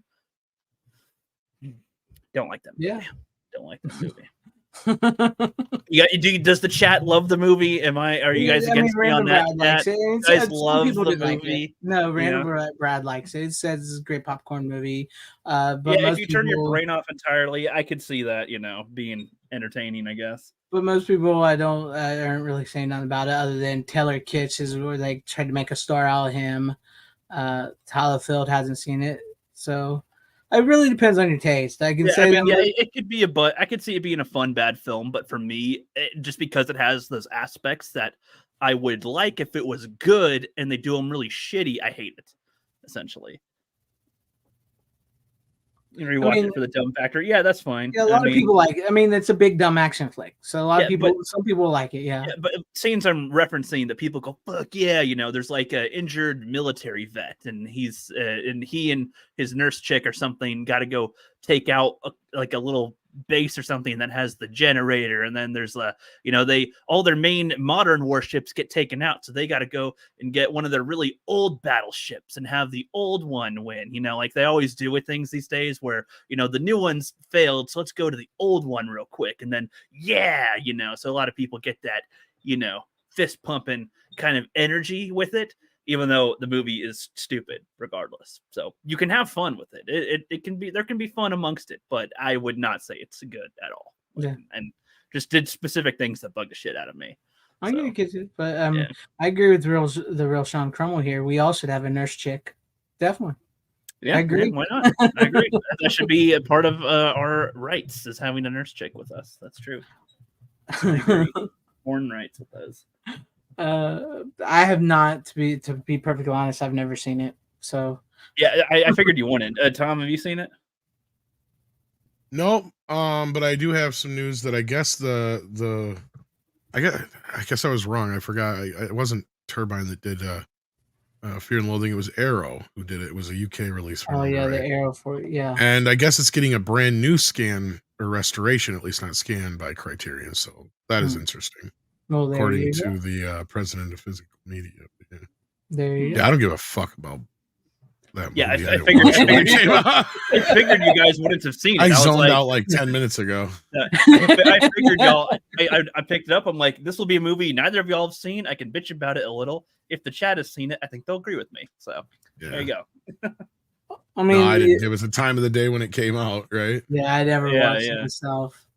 But I mean, I don't fault people for liking it. I mean, like Brad said, it's a good, dumb, fun movie. So, like, people like it for the good, dumb, funness. And like it for the reasons you want, but don't ever claim it's a good movie though, because we all know it could have been way better, especially in our nerddom sphere of everything. It might have been better, well received if they didn't name it Battleship. They would have just named it like. I guess that was part of it. Aliens versus Navy versus aliens. I guess that is part of it. I guess that is ridiculous. I didn't even consider it as an adaptation of a board game at all. I'm like, why would you even bother with that type of concept? Like, I'll see why that would. That's like a Futurama thing or something you do as like a joke in an episode of something, not like a full movie with actors. I feel. On a scale from Gremlins to 10, where do you put it? Oh man! I mean, it had more. I can have more fun. Oh, don't even say! Don't you just ripped into the movie? Don't even say you think it's better than Gremlins after ripping into the movie, because then you would lose the chat. I don't know. I will fucking leave. Tom will just I'll leave it. I don't have an opinion on that right now. I don't have time for that shit. I'll leave it as opinion unsure at the moment. Oh man. Remember your integrity. Integrity. Mm-hmm. What's up, RJ Godzilla? We're just talking about how Rookie likes Battleship. Don't be rewriting history now. That's not what happened. No. Oh, you love it when I have a take you guys don't like anyway, so that's fine. But no, I don't know. I didn't rewatch it to bring it on here. I only saw it when it was in theaters, and I do not want to ever see Battleship again. So, but he still keeps on to the DVD.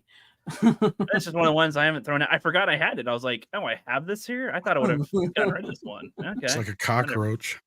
It just keeps coming back. Thought I fucking killed you. Thought you were destroyed. Because it is one of those ones I'm literally like, I'm not going to rewatch it ever again. Like, why is it in my collection, actually? It's good point. Yeah. Hold a contest on your channel to see who wins your copy of Battleship. Speaking of things I'll never watch again, is that my cue to go next? Yeah, go ahead. If you're done, there you go. Yeah, I don't even know why I bought this, but Aqua Turd in the Lost Kingdom. And it's not even really that the movie's bad. It exists. It's just there. It's just a movie. Stuff happens. Pointless. Aquaman. Kind of pointless, huh? What movie is this? Aquaman, Part 2. Oh yeah, they made a second one. It's shiny. I really only got it just because it's a steelbook. Fucking steelbook has got me hooked now. It's like, oh, okay, steelbook. Are you glad you got it now? Like, no? Do you feel complete? No. But I mean, I guess if anything, I can say it's the last movie of the Snyder curse. Right. So in that, it's not the worst ending ever. Look, I mean, as a movie goes, I'd give it like a 6. It's a real middle of the road film. It's not obnoxious. It's not, and yeah, there's a little too much Amber Heard and she's hardly in it still. A lot of shit happens. File next to Battleship, probably. Yeah, it's probably a good place. I didn't really like the first one all that much, so I mean, I guess it all depends on how you felt about the first one. So. Does it continue with the first one or? First one. Yeah, I mean, kind of, sort of, basically. Yeah, Willem Dafoe's on that one too, so there you go. Or do they like? Yeah, I don't mean to interrupt. Or do they like? Okay, the first one happened, but now here's the new shiny version of the Aquaman or whatever. No, it picks up. It kind of, I mean, you haven't even, the beauty, I guess, of the two Aquaman films is you really haven't had to have seen any of the other DC stuff to really, I mean, you could enjoy them just as their own movie and its sequel. Like, they're all self-contained stories. I mean, it does have stuff that call back to the first film, because the whole thing with its brother, I mean, that's all kind of, and honestly, as you're watching the film, you're just like, yeah, he should have been Aquaman to begin with. But I mean, it has some fun with itself. There was some elements that I thought were kind of funny here and there, but is there any poop jokes about Amber Heard? No, there's a pee joke though. But it's with the baby. No, I got you. Nah, otherwise it just was kind of yeah, Patrick Wilson was kind of great in the film, but the environmental shit is way too heavy duty. And I was warning people that this shit was on the horizon. Like literally I texted Andre, I'm like, I'm only 22 minutes in and they've mentioned global warming no less than 5 times already. And it just continues and it is a big, huge part of the plot. So in that respect, it's not woke in the old sense, but it's woke in the environmental sense. It's evolved to a new woke. Yeah, well, no, it's the same shit we were dealing with in the 90s. And if anything, that means we're getting near the end of the cycle. Because the PC shit started like about 92, and then about the end of the cycle, we got into the environmental shit again. That was, it's the same kind of thing. We're back there. So hopefully this is just kind of the end. Even Frozen Empire is going to have, an environmental message, and we know it. So the new Ghostbusters. Frozen Empire. Oh, the Ghostbusters. I was trying to think, what's Frozen Empire? And I was like, I know that, but what was that? That's pretty cool. Yeah, but this whole big point of this plot is about the melting of the ice caps. and the heating of the core of the Earth and all that shit. Yeah, so it was a movie. It was about 2 hours long. It had Jason Momoa in it. Yeah. It's quite the endorsement for Snyder movie. It was a movie. There's absolutely, as far as I can tell, that's the other thing that I kind of stuck out to me, even though I don't think there really was any in the first movie. There's like absolutely nothing tying it to any of the other DC stuff. And if there was, they made sure it was completely excised. Yeah, I mean, they did do like big, heavy reshoots and edits on it. Oh yeah, and surprisingly, considering how much has been changed by this movie, I mean, there's some things there's another good 10, 15, 20 minutes that probably could have been cut out of it as well. It's not a great film. Like I said, it's so middle of the road. It's not bad enough to be like, Morbius fun, but it's not good enough to be anywhere near even as good as some of the, semi-decent comic book films. So it's just, again, so middle of the fucking road. I have very little to say about it. So I get you. I feel you. John, no contest, Christopher Reeves. Sorry. Henry Cavill's cool and all, but Christopher Reeves is Superman. Always has been, always will be. There's no contest. To be honest, Brian Barth, Jason Momoa in it probably was coming off a little that way because I've heard stories that he was trying to get who fired off the movie, and maybe he was just the one that. But then again, that's how they write him too. So, I haven't seen the second movie. He's very much dude bro Thor in this movie more so than anything. Like there's even a part where I was laughing not with the movie but at the movie because he clearly has a padded six-pack. Like it's like, oh man, that looks bad. And it could just be the lighting or whatever, but again, it doesn't matter at the end of the day. It's just it just wasn't anything to write home about. The DC universe. Actually, I'd say I like the second Shazam. I'd actually possibly watch that again before I'd watch this. Definitely. I did like the first Shazam movie. I really actually did. I do like the first one, and I didn't hate the second one as much as everybody else did. I thought it was okay. I haven't seen the even second though one Rachel Zegler's in it, but yeah. Yeah. It's just kind of the second one's just very chaotic. You can tell they must have done some reshoots or something, and then too many cooks in the kitchen. It's a bit better film at the end of the day than this movie is, as far as a story to follow, a little bit more.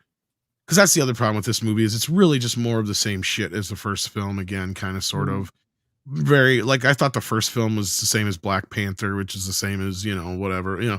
So they're very much like we've gotten to this point where if there is going to be a superhero fatigue, it's going to be the fact that we just don't have enough variety anymore.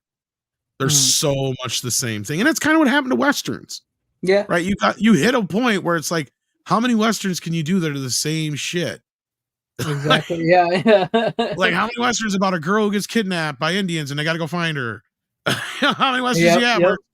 A group of vigilantes comes, or a group of bandits comes into town and somebody has to take them out, whether it's a vigilante or a sheriff. It's always the same kind of shit. Like, it gets redundant. Yeah. And I think that's like with the movie The Shootist and Clint Eastwood's Unforgiven, they really nailed the final Westerns in their cases for their respective Western genre. So you can't really top them. It's like once you get to that point, you got to move on from them for a little while. The reason why things like Young Guns and the 80s Westerns worked and Unforgiven worked is because they were playing with those old cliches. You have to also let time go by. Yep. A little bit before you can play with some of those old cliches. And I think that's why Venom worked, because it does feel like a 90s comic book movie. Yeah, to be honest, I'm not a fan of the Venom movies. I think the first one, I think a lot of people liked for that very reason. The second one, I liked more than most people, but I didn't really. They're not movies that I would say are great. They're still leaning into that mid-level at best. I mean, yeah, they really do feel like. But to me, Venom feels like something making fun of Spawn. Right, like something making fun of those kind of. It has hit that deconstruction point, which is funny because Seth MacFarlane created Venom. Not Seth MacFarlane. Why did I say that? With Todd McFarlane. I don't know why I said Seth MacFarlane. Family Guy created Venom. Oh yeah, Todd McFarlane. Okay. My bad. Don't take my Todd McFarlane. He's more talented than I gave him credit. Stop talking to me. Stop talking to me. He's talking to me. Somebody's talking to me. It's me in your head, pal. No, but yeah, I just like I was always a Superman fan, but I was also a Spider-Man fan, and I have read the Venom comics and stuff, and that's not Eddie Brock. That wasn't. I just couldn't get into it because it's not Eddie Brock and it's not Cletus Cassidy. It's not Venom Carnage. It just wasn't. It just wasn't to me. But I will agree that they do feel like very much like 90s superhero type movies. That's all I'll say.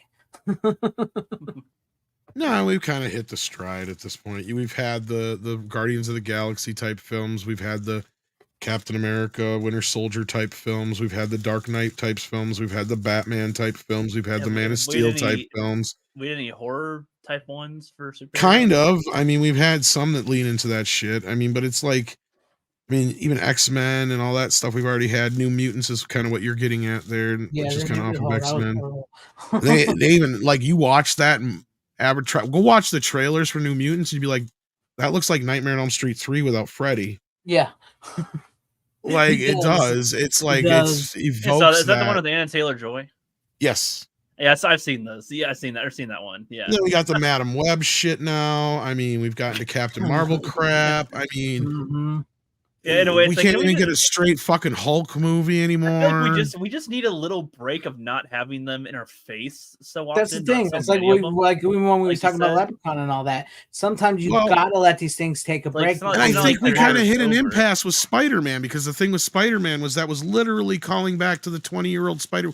You know, that was kind of a reminder to the audience that we've been in this cycle now for 20 years, 20 plus years actually.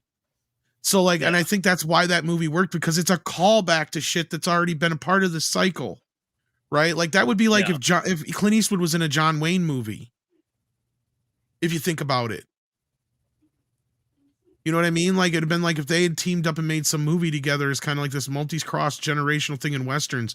That's the point we've hit, right? Like, sure, that would be like the Expendables of Westerns and people would go see it.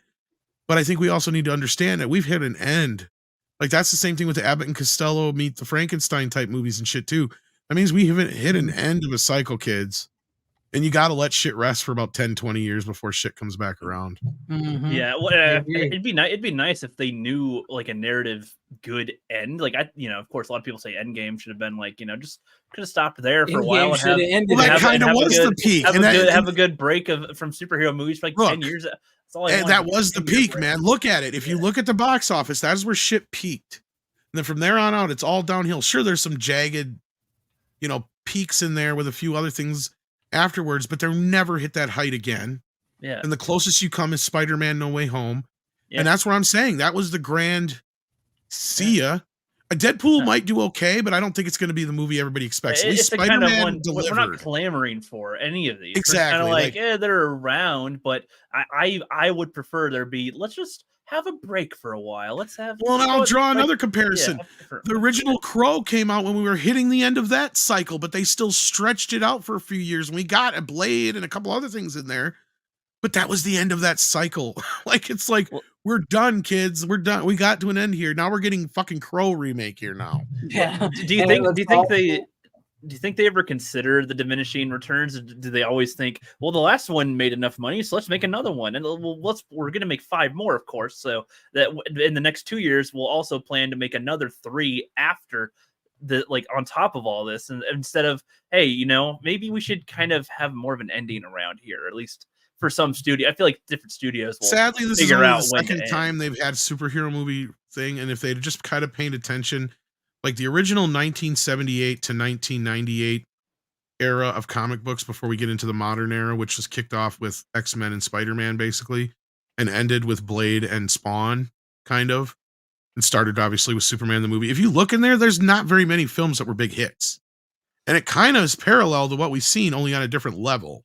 So sure, you were making money when those lower films were still whatever, but if you look at it, like, it started with Superman. We got 2 Superman movies right off the bat. They tried Flash Gordon and some other things, even though part of that was Star Wars. Don't think that part of that wasn't because of Superman 2 in the comic book angle, because then we also got Annie and Popeye, which pulled things from comic books, and you had other things like Supergirl that failed, and you had Howard the Duck that failed, and there's Steel and other stuff. Well, that was the 90s, but like Batman kicked off a whole new resurgence, right? Like that was like, okay, we're just hitting the end of cycle 1. You almost got cycle 1.0 or 1.1 or whatever you want to call it when Batman came out, because that was literally almost 10 years to Superman, and then Batman started the whole cycle all over again, but that only lasted about half as long, really, ish, you think about it, or the same amount of time if you count Batman as starting a new cycle, because yeah, it would have been 9 years there. And yeah, in that time period in the Batman cycle, Ninja Turtles and trying to think of any, there was never much else besides Batman that was successful out of comic books, but they tried everything they could. Sure, things like The Crow made money, but I'm trying to stretch to think of any other bigger superhero movies that came out of that era until the end with like Blade, right? Like Spawn failed. Yeah, Spawn. They tried a few other ones too. The Guyver came out in between there. The second one, I think. Dick Tracy was a big disappointment. Thank you, Scott Hughes. And there was a few other ones they tried in there too, and I'm trying to remember. Wasn't there a Flash TV show too? There was the Flash TV show. And the only reason that failed is just because it was too expensive. Yeah, it was a good show too. Yeah, they just couldn't afford it. It was too expensive. But there was a few others in there that just didn't do very well. Because it just wasn't, we weren't ready for it. And then X-Men and stuff like that. The Phantom. Really. They had the Phantom. You had a lot of shit in there. Exactly. The Mask. Rocketeer. Well, Rocketeer isn't a comic book, but it might as well be. Yeah. Barbed Wire was a comic book. Barbed Wire, when we brought up earlier. Tank Girl. Yeah, Tank Girl. Yeah, Tank Girl. Yeah. Judge Dredd. Judge Dredd, thank you. That was one I was trying to think of before.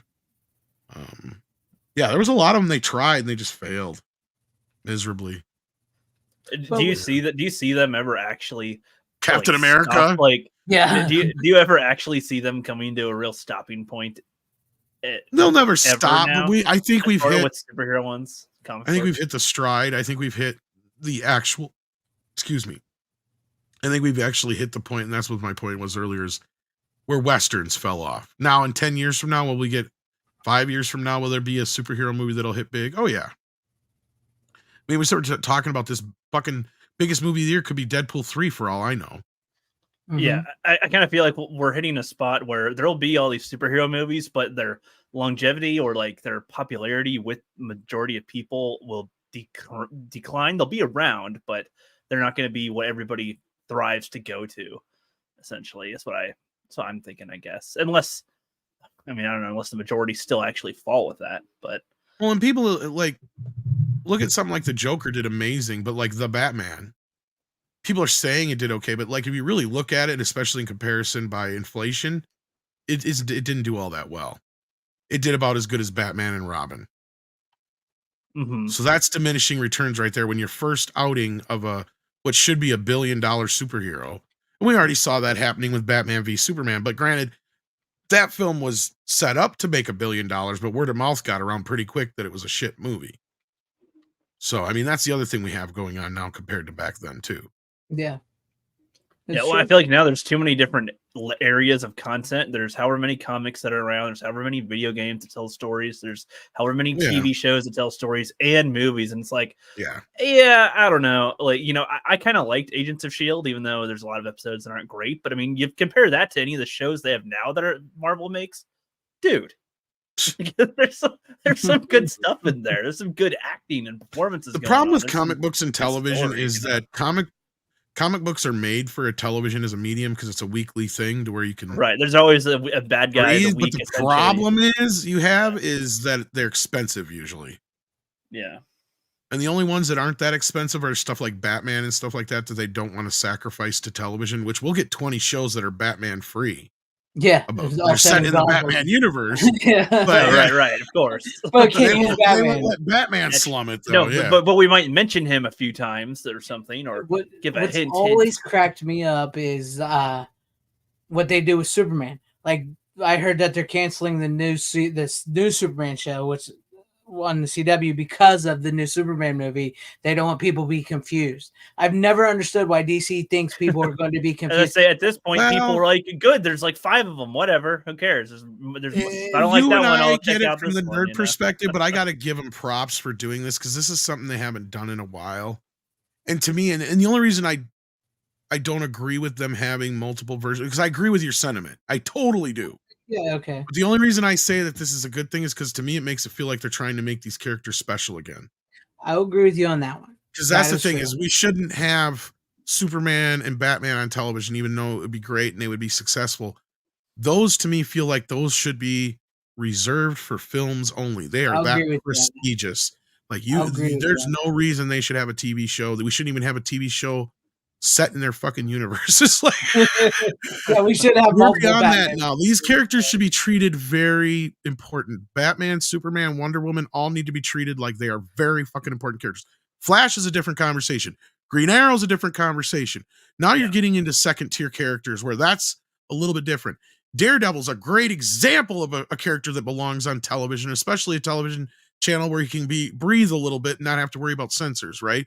See, that's where we're starting to talk about we got to level these things the way they should be. Guardians of the not everything's going to be a Guardians of the Galaxy. That is an anomaly, and they need to start remembering that. I kind of like the way you're putting that because I mean those you can tell specific. You want these ones with the most popular characters to be more memorable, right? I would think. Yes, you don't need 10 Spider-Man. That's another thing. It makes the one less important. That's what I'm thinking. I was like, I don't even know they're at like almost 10. They're practically at 10 with Spider-Man. Well, there's more than 10. There's like 33 fucking different Spider-Men or more. I guess in the last hundreds actually, if you count the actual Spider-Verse shit. But yeah, I guess you know what I mean. From like Tobey Maguire, the Amazing. Well, I'm talking about the various families, but like that's my point. Is the stacking of these families on top of these superheroes is another problem. Yeah. But if you have Spider-Man on television competing with a Spider-Man in the movies, competing with a different Spider-Man over here in the video games and all that shit, that makes it dilutes. I agree. It does dilute the sentiment of it. It's like, it is one of the main reasons why I've been told by my people behind the scenes that the Batman, and I've never said the Batman 2 won't happen, but I have at least hedged it with if it does happen, it's most likely to go to HBO Max because they have said the same thing that I've been saying and leads us back to the whole Superman thing again. They will not have two competing fucking cinematic Batman universes at the same time in theaters. Is going to make his own. No fucking way. Because why? Because there's no way James Gunn is going to want to be shown up by Matt Reeves, and there's no way Matt Reeves is going to want to be shown up by James Gunn. So one's going to fail. You never set that up for failure. It just does not work. I agree. It does not happen. And as we've seen, it's already been pushed back. The Batman Part 2 has already been pushed back. It's ironic, isn't it? So we already know which one's going to fail. Again, I'm not saying the Batman 2 still won't happen. But again, I was told that the Penguin series is going to play a big part in that because, yes, the movie sold pretty good on video. Yes, people did watch it on HBO Max. Yes, the Batman does have a fan base, but it's not nearly the fan base that they want for all of DC. And if they want to streamline this shit, the last thing you want is two fucking competing universes, whether it's on television and movies or on movies in general. And if they're going to cancel fucking Superman and Lois that wasn't hurting anybody or a blip on anybody's fucking... You're right. You really tell me you think they're going to go forward with a Batman movie? Exactly. It's going to go head to head with Batman. Exactly. Well, and that's also Superman. That's a Superman that's connected to the Supergirl. It's connected to the Arrowverse, right? Like it's ending that bloodline, and that's already been way too. You know what? And that's what I said never made sense about James Gunn. And then I'll shut up about this shit anyway. Is like he's sitting here keeping shit involved, and as soon as he come out and said, "Oh yeah, season 1 of Peacemaker is not canon, but season 2 is," it's like there you go, motherfucker's having his cake and eating it too. Yeah, which I can't. That's like one of the things I hate the most because I hated that show. I don't like John Cena at all, and the fact that he gets to stick around is just. But he's even smart enough to say, "Yeah, season 1 doesn't matter now because that's attached to that other shit." I still think he should just let it all go. I do too. Right? There's enough time he could have squeezed in season 2, got it out of the way, capped it off with a capper, moved on. Because they're not doing, from the last I heard, they're not doing the Amanda Waller show now. So yeah. Well, I also heard a thing that they were going to say, like, show. Yeah. I also heard a thing that they're going to mention in a newspaper the new Superman movie, which I don't know if this is going to be true because that's probably not. But like. They're going to say that Superman was shot by Deadshot with the kryptonite bullet, which was mentioned in James Gunn's Suicide Squad movie. So I don't know if that's going to happen, but I heard that was out there. I heard season 2 will acknowledge that it is in a different universe. That's all I know. Yeah. I don't remember any other specifics. But anyway. The only thing shows would plan to end, okay, we're only going to do literally 3 seasons. That's it. It will be done. No more, no less. It's done. Like that'd be neat, and then actually not do more. The only really time the whole Superman we'll get off this and then we'll answer this question is like the only time that the Superman thing where they thought people would be confused that I really couldn't stand was the Smallville and Superman Returns thing, because they had to come to the Smallville set to make sure that their Fortress of Solitude didn't look like the Superman Returns Fortress of Solitude, and they would not allow Clark and Lois to have any romantic feelings until that movie came out. So they didn't want, they like put all kinds of rules on Smallville, which regardless how you feel about same thing we learned from Dean Cain this morning too, basically what happened to them guys. Really? Yeah, they wouldn't even let them use the names. Like they would let them use the characters of certain villains, but they didn't want them to have like the actual name. So like they could have the toy maker, but they couldn't call him the toy maker. Yeah, they could. I believe they had two toy makers. He's the fiddler. They called what's his name? Herman, what's his name? From the Jeffersons. He was the toy maker, Winslow Schott, but they called him Winslow Schott. They didn't call him the toy maker. So yeah. Yeah, they could do that, but they couldn't. Yeah, it was a weird thing. Yeah. Sherman Helmsley. Yes, that's what it is. But okay, Brian Barth, it had nothing to do with rights. It just had to do with stipulations that the studio and DC wanted. Yeah. That's where they would do that. It was weird. I don't know if the films will make a comeback 70s style but I don't think, I think DI is maybe coming to an end soon. But you do have Nolan and Wes Anderson and a couple other directors that are now shooting with film again. Yes. Which I think, and of course Tarantino. So I think that those guys will continue to do so. I think you may see a resurgence. I bet you Scorsese will probably go do his last film on film or something like that because he's getting up there in age. You'll see a bunch of these guys possibly go and do, and I've said the same thing about animation. I predicted this. I said, we're getting so deep now into the CGI animation to the point where even 2D animation, we don't have any hand-drawn animation hardly at all. Yeah, it's not around anymore. So the next thing we're going to have that's going to hit big and get everybody's attention is somebody's going to do an animated film in the way that Disney and all the rest used to do them, with hand-drawn animation and film cells and all that kind of and animation cells and probably even do it on film, if not. And it'll have that old school feeling and everybody will be in awe of it. And they'll be like, yeah, this is why shit used to be magical and feel magical. There's something special. Yeah. There's going to be something wrong like that. Yeah. I can see that. And yeah, I mean, hopefully they'll start, we'll get more films and they'll be entertaining. But I'm not all about analog, but I'm saying like you could start as an analog source, right? Like that's the best way to do it. And when it comes to film, and film has they just haven't been able to capture that yet with digital video. It just isn't the same. I don't care who is using it. I don't care how they've managed to make it look almost as good as film. It just still doesn't quite look the same. It's the way that the eye reacts to it. It's the way light is captured on it. It's the way it looks. It has a feel to it that feels real. Like I can't put my finger on it, but it feels like you can put your finger on it, right? Like that's the whole thing. Yeah. I don't know how else to put it, but there's just something about film there. And speaking of which, who knows? Maybe the film will sort of make a comeback with Hollywood losing those digital files and letting them decay. So maybe some of those bigger directors, like you did have this backup source that was physical that lasted a long time. We can do film. But I said I have nothing wrong with doing it on film and then scanning it in 4K or 6K or 8K digitally.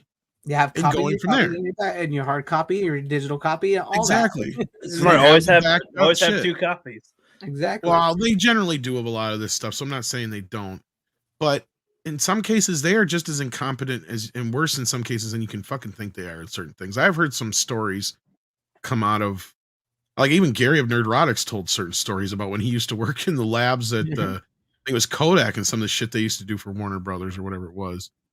And it was like one time they even told him to just go download a bootleg version of Nero so they could burn off a copy of the disc to send it off to Lowry Digital or whatever it was. It's like, are you fucking shitting me? Yeah. Yeah. He's like, yeah, they just had me do it. It's like, just do that. It sounds like just like your friends in a fucking basement going, yeah, I can help you with that. Like, yeah, it does. It's sad. It's sad. We're better at this shit than they are. That's the problem. That is true. I mean, we've come better at it than they are. But good night, real Sean Crumble. Thank you for hanging with us tonight. Sorry we drug that out, but all right, back off to Greg. I believe it's your turn. And I want to get this real quick. My brother says, "Hope in one hand." That's true. What's up? And then he did gift a membership. So whoever got the member, congratulations. All right. Now my next pick, we don't have to talk long about it, and I know neither one of you have seen it, so we don't have to make a big conversation about this at all. Just some independent filmmakers sent me their movie to watch, and I watched it and I enjoyed it, but it's not going to be for everybody, and that would be Clay Zombies. So there you guys have it, Clay Zombies. And it does have what's her name from Bill and Ted in it, by the way. What is her name? I gotta look at her back here. Diane Franklin. Diane Franklin is in it. Yeah. She's also in, I believe, Better Off Dead or one of those movies. Yeah, I can't remember which. I think it's Better Off Dead, and the one where she's the last American virgin. Yeah, she plays one of the princesses. Yeah. But this guy sent me this. He's a director, and this is his movie's on Tubi, so you can watch it free on Tubi if you want. So why are they Clay Zombies? What's the? It's like a tongue-in-cheek type of movie. It knows what it is. It knows it's a low-budget movie. It knows it's funny and it's not going to be taken serious, so they don't try to take it seriously. So basically, what it is like this doctor, this scientist, has invented this clay where he's trying to get. For some reason, he's trying to get using it to make people telepathic.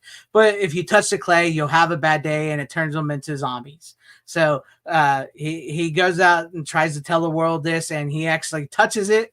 It turns into a clay zombie, and then the town they live in is everybody starts turning into clay zombies, and it's like like a zombie movie. You get a group of people come together, and they all work together to fight off the bad guy who was trying to use it for his own game, and then they're little like clay zombie creatures like Gumby type things walking around and stuff like that. It's only about like 80 something minutes long, and Diane Franklin plays a DJ, a woman on the radio, and she's like trying to get people, they have to go to her to get the word out on how to stop it, and that's where she comes in. And it's the guy is a big fan that did this, is a big fan of clay animation type stuff, Gumby and all that, and that's what he grew up on. So he sort of made his own little like horror comedy combination of clay zombies. So there you have it. Like I said, there's not really much to talk about other than I'm the only one that's seen it. And the guy, he's a really cool guy. So I thank him for sending me this Blu-ray of his first movie. So there you go. Sweet. That's all I really got to say. I can't talk much about it. It's a fun movie. I applaud him for being tongue in cheek and knowing the what he set up was not going to be taken seriously. So he just went with it, and put in some of his friends and families. Not everybody can act, some can act. And it's a fun little watch. So yeah. All right. Yeah. So Rook, I know you only have one left, so we can go to you for your last pick if you want, or Tom, if you want to go to another pick, or however you guys want to do this. Well, I technically whatever you feel like. Well, I technically have two I can combine, so I technically have two left. So it's up to you guys how you want to do this. I have one left. Rook has one left, and you have two. So we'll just go to you for one more. And all right. We'll go. The other one I watched is another new one that you could tell was shot on digital. But I didn't end up hating the movie as much as I thought I would, but I still had some issues with it. But especially considering Walmart needs to get with the program on shipping steelbooks, because this one was damaged and I couldn't get a replacement. As you can see there, that's the best I could find it back out, but it is Wonka. Timothée Chalamet. I've actually heard good things about this one. Yeah, I didn't think it was that bad. I mean, if they had dyed Timothée Chalamet's hair blonde, he'd be like the spitting image of a young Gene Wilder. He does a good job in this. I will give him credit for it. The songs are probably the worst part of the whole movie. They just don't resonate like the original film songs do. They do call back to a lot of those songs. So this is clearly a prequel to the Gene Wilder Willy Wonka. Okay. Or whatever you want to call it. Like, it's in that universe, obviously. Charlie. the Charlie, that's where it's clearly, doesn't have anything to do with the Johnny Depp one at all.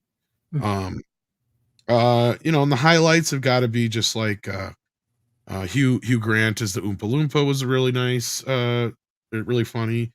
The cast is made up of these really colorful, and I don't mean by diverse, although the cast is quite diverse, but just colorful kind of like musical characters we used to see in things like Annie and the original Willy Wonka. It definitely gets the sense of humor of the original film.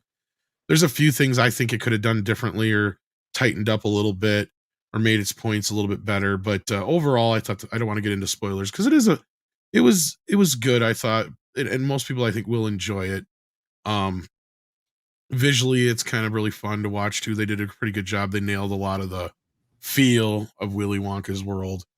Um, and yeah, I think fans of the original film will kind of be impressed by what they pulled off here, and they will be mostly accepting of what's here. Yeah. And I'd get into the few things I would change or do differently, but I don't want to get into it too much because I don't want to spoil anything for anybody who maybe actually wants to see the film. So yeah, I said the most underwhelming thing had to be the music, though, on set, unfortunately. But yeah, okay. Well, like there's twice as many songs as the first movie too. That's the problem. Well, yeah, they were kind of overloaded with songs, I guess. Yeah, and you could have cut it. Well, like there's 2 or 3 songs that I would have cut out completely, and they wouldn't have affected the film. How many songs on average should be in a musical?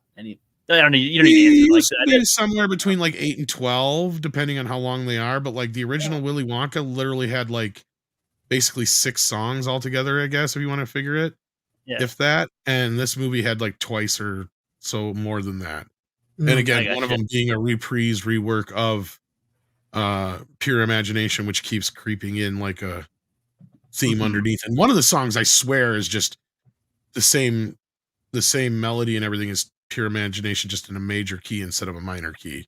Is all it sounds like to just me. Change the notes slightly and they'll never know. Yeah. Whole new song. Yeah. But no, I have actually heard good things that like I didn't think people, when I saw the trailer, I was like, it didn't interest me, but I started hearing people say it's actually a decent movie. So I guess maybe it is worth the watch after. I'm not a Timothy Chalamet fan or whatever his name is. He's really grown on me. I will say I have gone out on a limb and said he's kind of like becoming the next Johnny Depp. Which is kind of fitting because he played young Edgar Scissorhands in that Super Bowl commercial. Oh, yeah. Back years ago. Yeah, Rowan was kind of in it, but he wasn't in it all that much, sadly. But it does have really kind of like there's a few things, like I said, I would have done differently or would have tightened it up a little bit better. Because there's this thing with like, and this is my biggest complaint about the Tim Burton Willy Wonka, is they had to give him a backstory with his dad and all that shit. So it's like, okay, so basically you're saying he created this factory as a revenge fuck you to his dad. So they don't have that in this movie, but they have like this little thing about his mother that could have been completely left out. Like you didn't really need to, and it would have at least left him more mystical. Some things don't need a backstory. But it's so small and minute that it's not that big of a deal. So, and the only other thing I would have really kind of keyed in a little bit more on, and I don't think this is too spoilery, is I would have made a lot of his motivations be surrounded about the idea that he wants to have friends, right? And he wants to have people who work and be around him, because then it would kind of add to where you're going, like, okay, so what happened between this movie and the movie before that he shut all his friends out? That would kind of give you a setup for that. Because like we all know that, like, because that's set up in the original film, is that he used to have the factory open to everybody and everybody worked there and all that kind of stuff. And then one day he decided to close his doors and shutter them and da da da da da.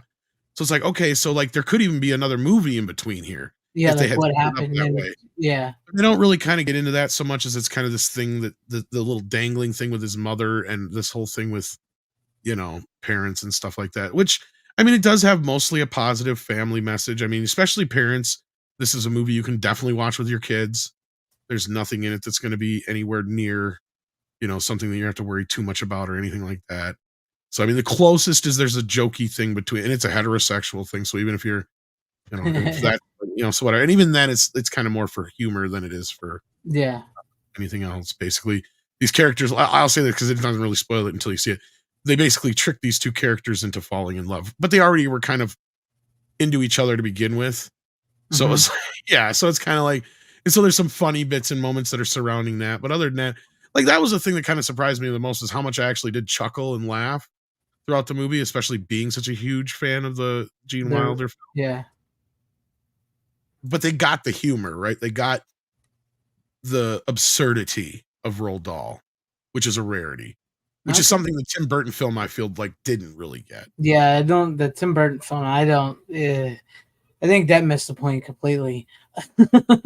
But that sounds interesting because, like I said, I've heard people, and it sounds like maybe they lined it up pretty good, or like said it well adjacent in the Gene Wilder version. So that's not too bad. And no, I was really impressed with Timothy. I got to give him props. He really nailed, and he didn't even do like an impression of Gene Wilder, but he just feels like a young version of that character, and it works. The only thing I was like, God, I wish they would have just dyed his hair blonde or something, because that's the only thing that's not quite the same. Like, he's got the right hair, it's just too dark. It's not the same color. Because Gene has that glowing golden blonde hair. Yeah. All right. Cool. It's but you're not the only one to complain about this. Walmart still. Ryan, I know he also warmed up to it over the years too, and the things that he didn't like about it are so fucking pedantic. And the other thing that he doesn't like about it, I agree with him on. See, I've seen his notes, and he was only like 2 things he didn't like, and I think they fixed the one, but they didn't remove the song "Cheer Up, Charlie." And I agree with him. They needed to cut that fucking song out of the movie. It's the only time that the movie slows down.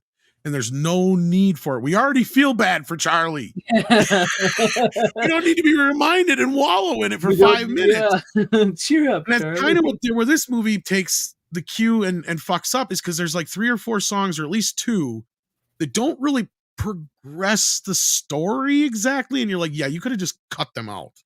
And it would have really saved us some time here, because the movie's only like 2 hours long.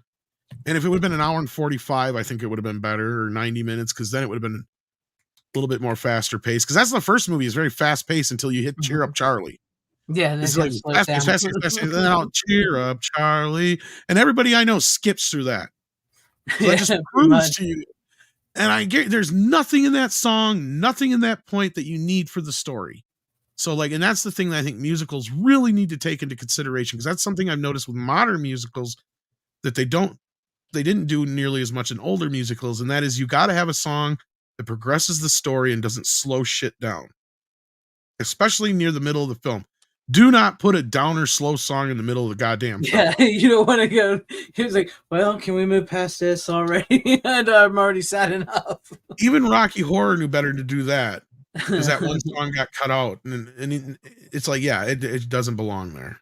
Yeah, everybody does. Am I wrong? Right. No, you're right. We do skip that part. And that was one of Roald Dahl's notes, is that fucking scene drags the movie down. Cut it.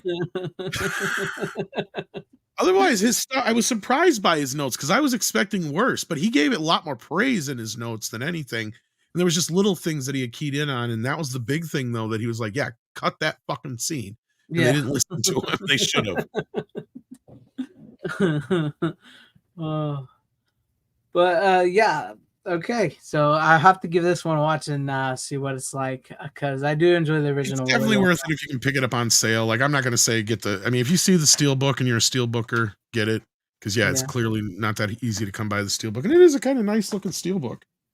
I do like how it looks like it's a candy bar, like a candy tray. Yeah, and then you got the little treats that Willie has in the movie, and they all have different purposes. That's the beauty too, is they get into the whole. Like, I'll give you this one. This one actually has bugs in it, so when you eat it, you float, because the bugs hatch. Like, so they go along with the whole like weird, whatever Willy Wonka can dream up. Like, it really plays with that line in the first film. We are the dreamers of the dreams, and all that kind of stuff. Like, it really does play with, like, he's a dreamer and he comes up with all his candies have weird, but they also have side effects sometimes too, which just kind of plays into the story. So it's really great how they played with it, and they clearly got it, and you can tell they're fans of the original film. I just wish they were better songwriters. Well, there you go. One of the funniest bits is like when he's like, I can tell you, but it only can tell you in song. And then the song starts, and he's like, okay, you don't have to. He's like, nope, too late. The song already started. We can't stop. That's when you need to. That's when you need the Monty Python guy to come in. No, when the kid keeps trying to sing and the dad keeps interrupting him. Nope, none of that. Stop that. Well, that was one of the best parts, was the Oompa Loompa shit, right? Yeah. So yeah, if you're a fan of the original, you'll definitely get into some of that stuff. But yeah. Yeah. Okay. I love the Oompa Loompa bits. That was some of the best stuff. And I won't even, it's not even a spoiler because you find out pretty early on because he keeps talking about the little orange man who keeps stealing his chocolate. Nobody believes him. And he catches him finally, and he finds out why he's after him and stuff, and that's what's kind of funny and why he's following him around. I won't tell you why that is, but yeah, that's how it brings the Oompa Loompas into it. It's not exactly like the book, but it's kind of like the book. Oh, cool. All right. Well, I guess we'll move on to you, Rook. What do you got for your final pick of the night? And then we'll go to me, and then we'll go back to you, Tom, because I figure your last ones will be a big topic. So big is the Marine. Bam, bam, bam. You had to bring this on. John China. I can't stand him. Yeah, I don't like him either, but this movie is fun and dumb. Very dumb. Very, very dumb, but very fun. It's got Manu Bennett, Crixus from Spartacus in there. It's got, oh my God, I'm forgetting what the fuck? Terminator 2's, oh my God, what the hell's his name? Patrick. Robert Patrick. Yeah, thank you. He's in there. God, who's that? Man, I don't remember the black guy's name. Oh, what the fuck was his name? God, I don't remember. Sorry, I'm forgetting some of the cast, but it's a fun. Can't help you. Never seen these. Sorry. Yeah, I'll never ever watch it. Ever. It's a fun cast. It is a stupid movie. It is not a good movie, but it is This is one of those shoot 'em up fun ones that I'll take 1,000 times over one like Battleship. It's just Marine guy, there's Marines held captive at the beginning. Hey, don't go in there. No, it's too late. I can't wait. Boom, gotta go in. Bam, bam, bam. Freezes the guys. You disobeyed a direct order. You're fired. Oh no, now I gotta live in real life. And then he's security guard, and it's stupid. And then his wife and him are at a gas station. These guys that robbed a bank and whatnot are there too. One of them gets a little spooked by there being a cop there, and then takes the chick hostage, blows up the gas station. But it's John Cena as the Marine that's gonna go and get him back. And it's just crazy shit. Very, very dumb. Very dumb. Oh, this movie is dumb. But it's one of those, it's kind of dumb that you could have on and is enjoyable. But yeah, I think there's like 7 or 8 of these movies. I don't know why. I don't think he's in any more of them, honestly. So no, I don't know what the point is. There's like, I think it's because the WWE like makes. They somehow have they have like a studio or something where they make these movies. They did when he became popular. They tried to make movies and they didn't last. No, they did not. I think there's like Wrong Side of Town and a couple other movies that are like wrestlers or something that are like Dave Bautista's in a couple of these kind of movies. I want to say I've never watched it. I'll never ever watch it. I don't care if it's a good movie or not. I fucking hate John Cena. Well, they're not good movies. I have never liked John Cena. He is annoying. Yeah, he's an annoying guy. He literally made me stop watch wrestling because I was a huge wrestling fan for years. And when I got older, I kind of got out of it. I didn't watch it as much as I did. And then he came along and I was like, yeah, I'm done. I hate him. I can't stand the man. I think he's a true definition of a dancing clown. He will do whatever they tell him to do. That's a good description of him. They tell him to apologize to China, he'll apologize. They tell him to go out on stage naked, he'll go out on stage naked. He doesn't care what it is they tell him to do. He will do it because he is a dancing clown. I cannot stand the man. Yeah, that's go ahead. I mean, I've never seen the movie, I never will, but go ahead, dog. Yeah, it's just a weird movie too. Like, so his wife is like, the perfect blonde white girl that's like, I'm just so loyal and hot, but totally faithful to you. And then like she's pretty much their prisoner the whole time as they're trying to escape from him and the cops as they are like diamond thieves and whatever. But she's not just gonna sit there and take it. She'll put up a fight any single chance she gets. She gets punched in the face a lot. But it's just very, very wonky. And like they knock her out, and then he's like, what do I got to carry her? The guy, I forget it, the black guy isn't it? Honestly, I forget his name. He's like always complaining though. He's like, why do I have to carry the body? Why do I have to do this thing? Why do I have to do that? Why do I have to do this? And then Manu Bennett, the guy, I just know him most as Crixus, and he's also an Arrow as Blade, I think, or Deathstroke, essentially. He's Deathstroke and stuff. So I love him, but he's barely in this. Really, he's not really much of a character in this one, unfortunately. But yeah, it's a fun one. Very dumb. It ends with like a huge truck explosion in a factory or something. It's kind of like Terminator, I guess. But now it again, it's one of those ones that would be on FX all the time. It's one of the FX action movies that's on. And like that's just like one of the ones I would land on sometimes. Be like, all right, it'll be on while I'm doing homework or something. So that's one of those. Well, I mean, people are going to ask me, what do you rank it to Gremlins or something? No, most people in the chat actually don't like that movie, so that's fine. I don't expect a lot of people to like that one. That I was never a fan, and I never understood his appeal. So that's all I'm gonna say anymore. But I mean, like I said, you like what we like here, right? So if you like it, you like it. No. Yep, that's fine. I like it, but it's a bad movie, guys. So don't misconstrue it as me saying it's a good film, guys. Because they'll go, he says that The Marine's a better film than Gremlins or something. It's like no. I don't know. Now we have a new scale, the Gremlin scale. On the scale of Gremlins to That's what everybody wants from me. Okay. Yeah, that's it. That is my final pick for the night. I hate to end it on that one for you because I wish we could talk about it, but I've never seen it and stuff. So John China looked young in that. That's all I can say. Yeah, you look kind of young in that.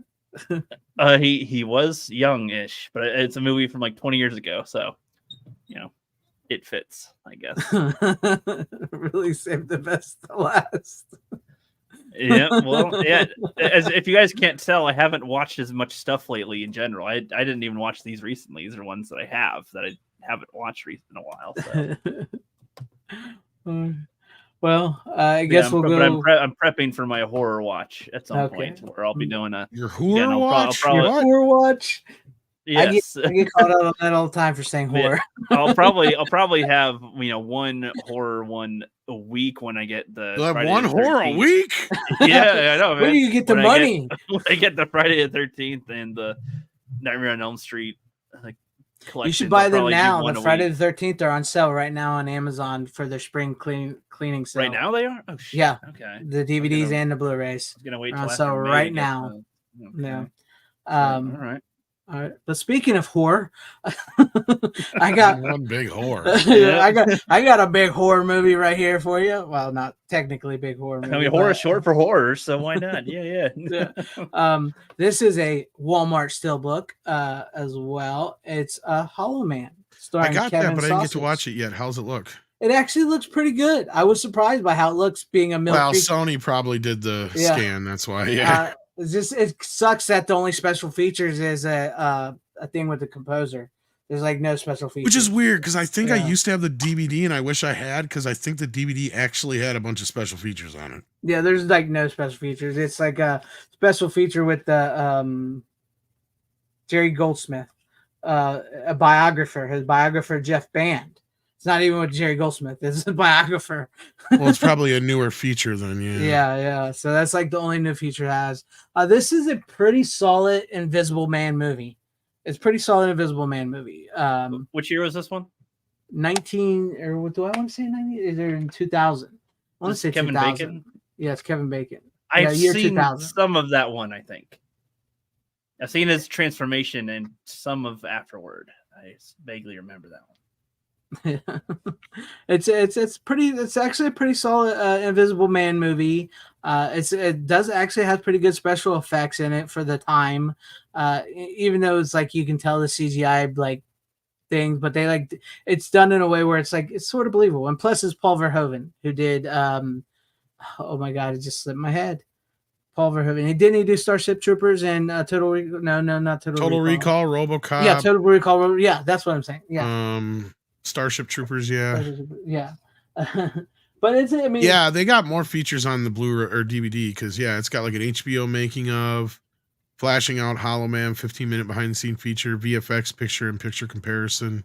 I was gonna say I do remember there was. Yeah, I was gonna say I know I had it. I don't know if I still do or not. God damn it! I gotta get that DVD because there's like, I mean, this should be a $15 Blu-ray on even with Steelbook because actually there was more than that on the original. That was just the director's cut release they did. That's that one. So they didn't even bring over theirs.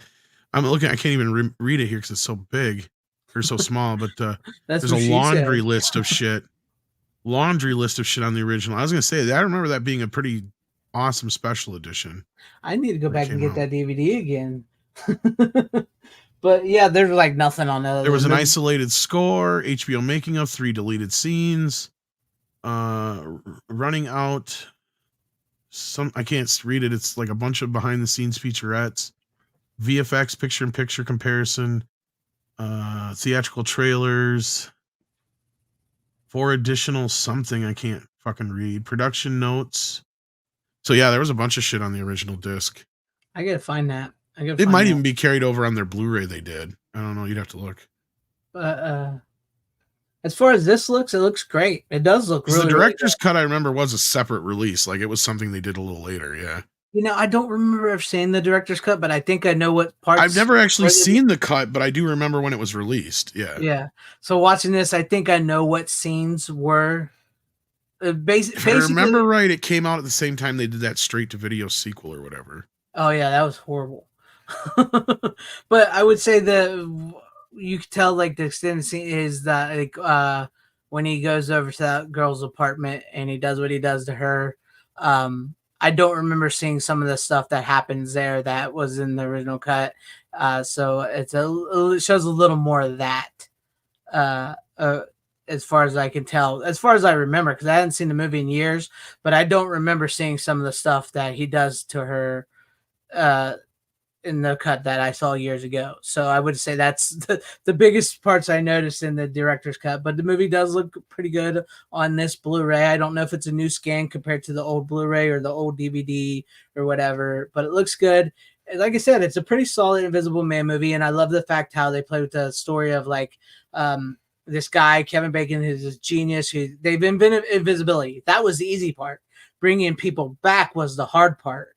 And so, well, animals, they were testing on animals. So he decides to test it on him because they figured out how to bring the animals back. And then it doesn't work on him. And so he slowly goes mad being invisible. And he also sees the power, what he can do. And yes, and like Dan Blackwood said, top-notch nipple tweaking. Yeah, he does go around. It's actually a very horny movie because there's a lot of like, like I'm invisible. I'm going to look at women's breasts and stuff and pull women's pants off and stuff like that. So it's a very horny Invisible Man movie. And so, of course, he slowly goes bad. I think the biggest part, the biggest problems I would say I have with the film, not that I hate the film because I love the movie. I think it's a good movie.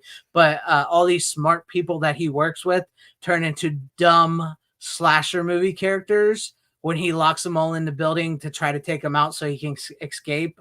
And he starts taking them out one by one. They all of a sudden go from these very smart people to these very dumb people.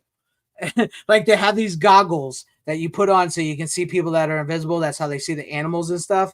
And like, so they put them on to try to find him, and they're constantly taking them off their face. Like they'll go, is that him over in the corner? And they'll shoot the dart and they'll miss and they'll take the glasses off. And look, it's like, oh yeah. Why would you take him out? What are you looking at? You missed him. He's not there. Why would you put the glasses back on? Even if you shoot him, the body would still be invisible, right? Exactly. That's like so. But other than that, it makes it also that kind of makes for a good movie because you're kind of laughing at it going along with that part. But it's a fun movie. And also I think after watching it this time, Elizabeth Shue, who is like who actually gets top billing over Kevin Bacon, who is she plays his ex-girlfriend, and she's actually dating Josh Brolin's character in the movie. After watching it this time, I come to the conclusion that she should have died along. Not that I don't know if you want to spoil it or not, Rook, but she should have died with Kevin Bacon. She is as much responsible for what he does and what he becomes as Kevin Bacon is, because she goes right along with him. And she's actually not that likable by the end of the movie.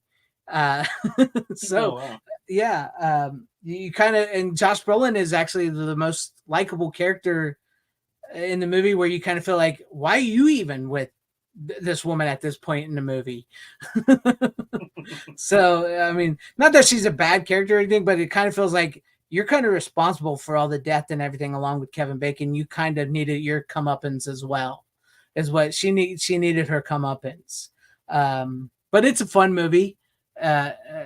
It's a really good Invisible Man movie. It's probably the best Invisible Man remake movie you're going to get, because even Chevy Chase's Memoirs of the Invisible Man, directed by John Carpenter, wasn't that great, and the new Blumhouse Invisible Man wasn't an Invisible Man movie at all. But this one's pretty good. So if you've never seen it, there are boobs in it, and there's also Kevin Bacon's sausage, so you get to see Kevin's sausage in the movie as well. Is it bacon flavored? I don't know. I don't go that way. Bacon flavored sausage. So I wouldn't know. Never touched the stuff. So. Yeah, but it's a pretty good movie. It's got a pretty good solid cast, good special effects. I mean, the Invisible Man effects are pretty easy to do since the original Invisible Man. It's just some of the CGI for the veins and skulls and stuff that they have to go into. And then it does kind of get kind of fun and dumb at the end when all the smart people turn into dumb people. But there you go. Yeah, but it looks pretty good. But now I really want to go and get the DVD so I can see all the special features, behind the scenes stuff, because it's pretty lacking. I was just like, oh, that's an interesting feature, but that's not really what I want to see. No. I want to hear interviews, behind the scenes stuff, how you guys felt, what was the challenges in pretending that the bad person isn't really there and everything. How did you feel about that? But there you go. There's my final pick of the night. And I would say that the price needs to come down a little bit on the Steelbook, especially considering it's just a movie for the most part. Yeah. But it's a nice Steelbook. I really like the way it looks. I love the back of it too. I love that's of course is original, but then I love this little, I love that. That's pretty cool. So there you have it. Enjoy. If you've never seen it, I do recommend Hollow Man. It is well worth a watch. Well worth a watch. It's fun. Bacon bits. I like that, the bacon bits. The 6 Ds of Kevin Bacon. Why did Verhoeven leave Hollywood? I don't know. Well, I guess he kind of ran his course, I guess. Yeah. But Tom, if you're ready for your final picks, and some of your ranting, because I know you've probably been saving this one. Well, I have 2 picks for my final pick. So I figured it was about time to revisit Alien in 4K, which came out in 2019. From brand new, and this is why I hate stickers. Right there, if you can see it, because that ripped all the way up there, ripped all that off. But anyway, yeah, nice flashy, cool nice little sticker cover. Yeah, now it kind of blends in with it, but whatever, it's not the point. But no, as far as a 4K scan goes, this was done in 2018 by Fox. For the 40th anniversary. It has both the director's cut and the theatrical cut on it, with multiple audio options, including the original 4.0 or 4.1 mix for the original Alien film, which was on the 70 millimeter prints. And that's the way I watched it, with the 4.0 track. And it doesn't have Dolby Atmos, but it has 5.1. Which to me, they're all pretty comparable. Has the original 2.0 track as well. Yeah. Isolated scores, including an unused score, tons of special features. Pretty much anything that was related to part 1 for the most part and was on this set from years ago has been carried over here. At least they carried it over when Fox owned it. My understanding is that this is a new scan. It is not the same one they used for that old box set, which is already like a decade or more old, if I remember right. I'm trying to look at the date here on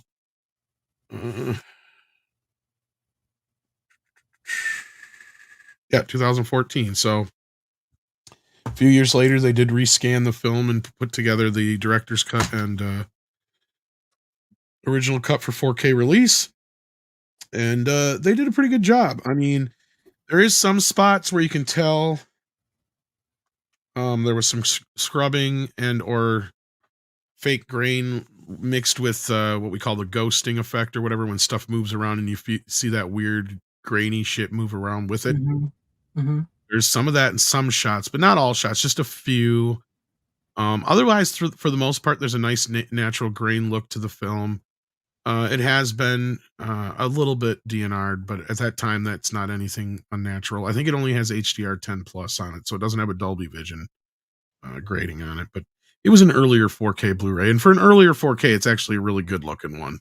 I don't see why anybody shouldn't have this in their collection.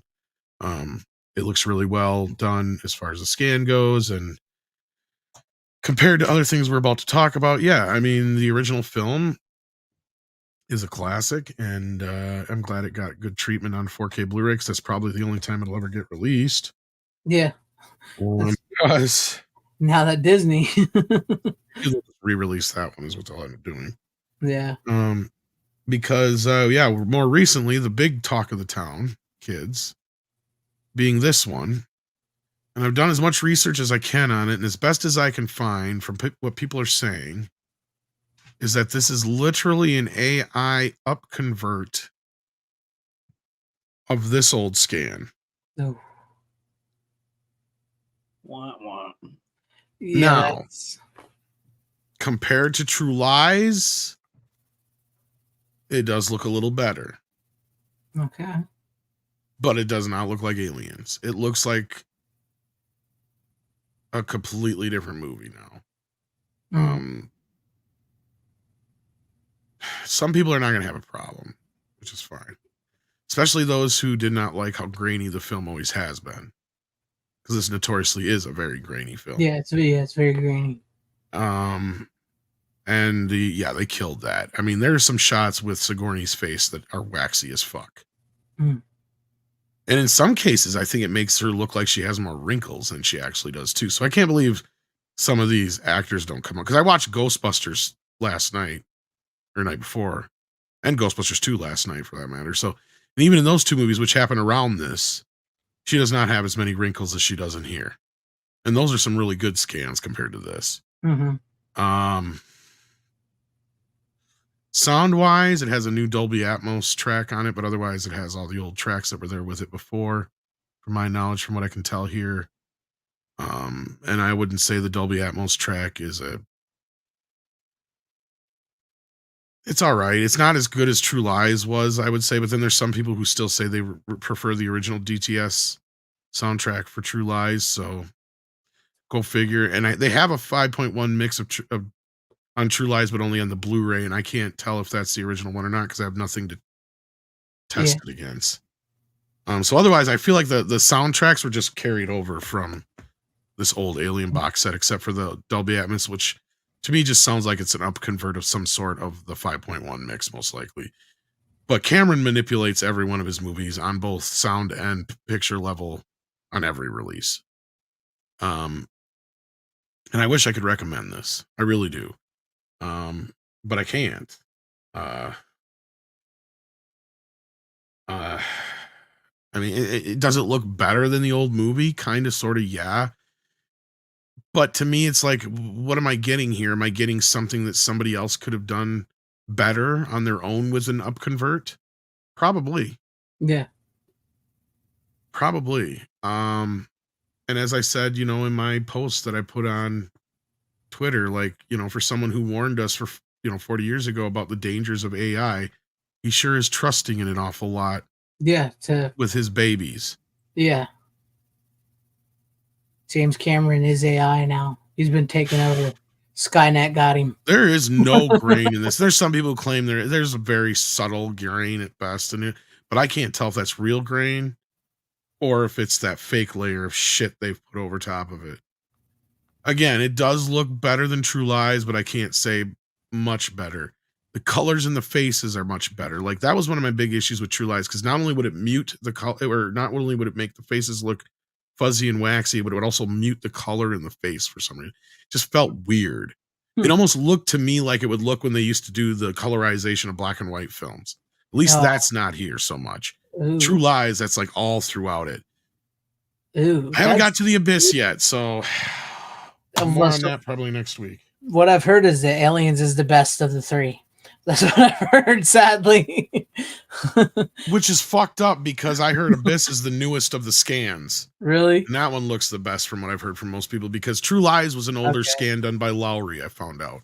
And that was done back in like 2012, 13, 14 when they were going to release it. And Cameron got in the way then because he had to sign off on it and he didn't sign off on it. So they never got the fucking Blu-ray out.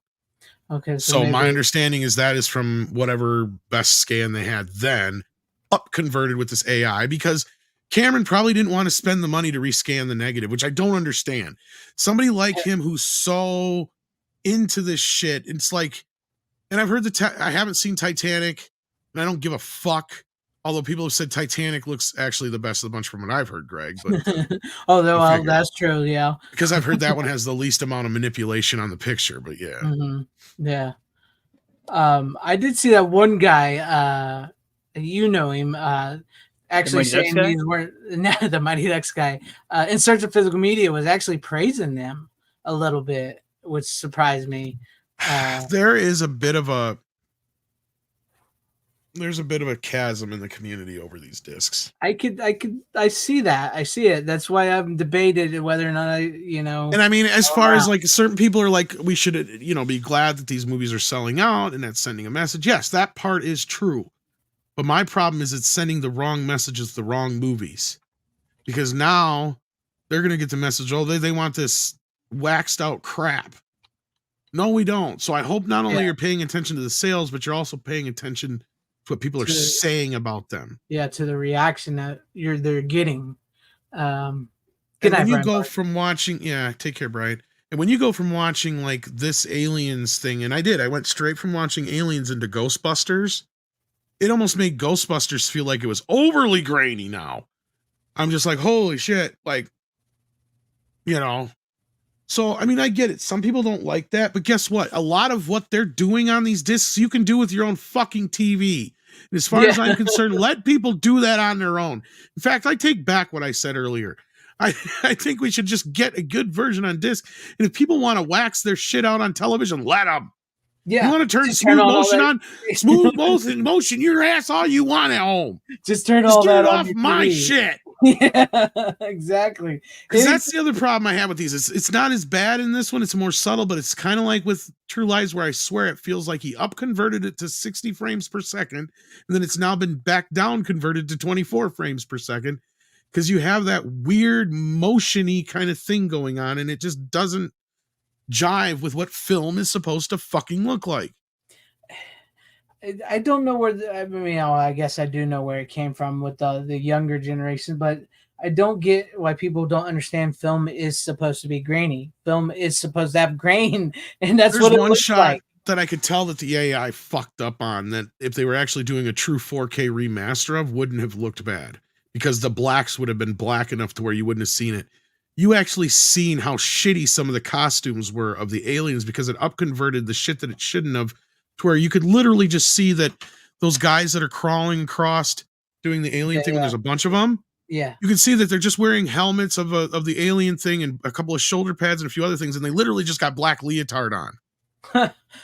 So I would have never noticed that had it been graded correctly.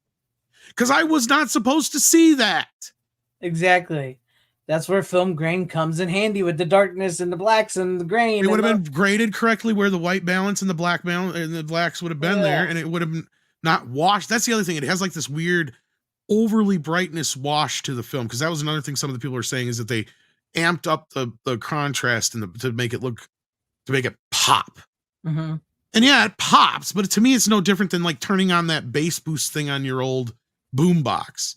Right? Like, yeah, it gives you loud. All it does is make it louder. Yeah, it's like it doesn't really make any more dynamic to it. No. It's not going to give you the same effect as adding, say, like a subwoofer to a group of other speakers that are actually giving you more dynamic range as far as your audio. It's the same kind of thing here with video. right? I wish I could explain it a better way, but I don't know all the technical terms.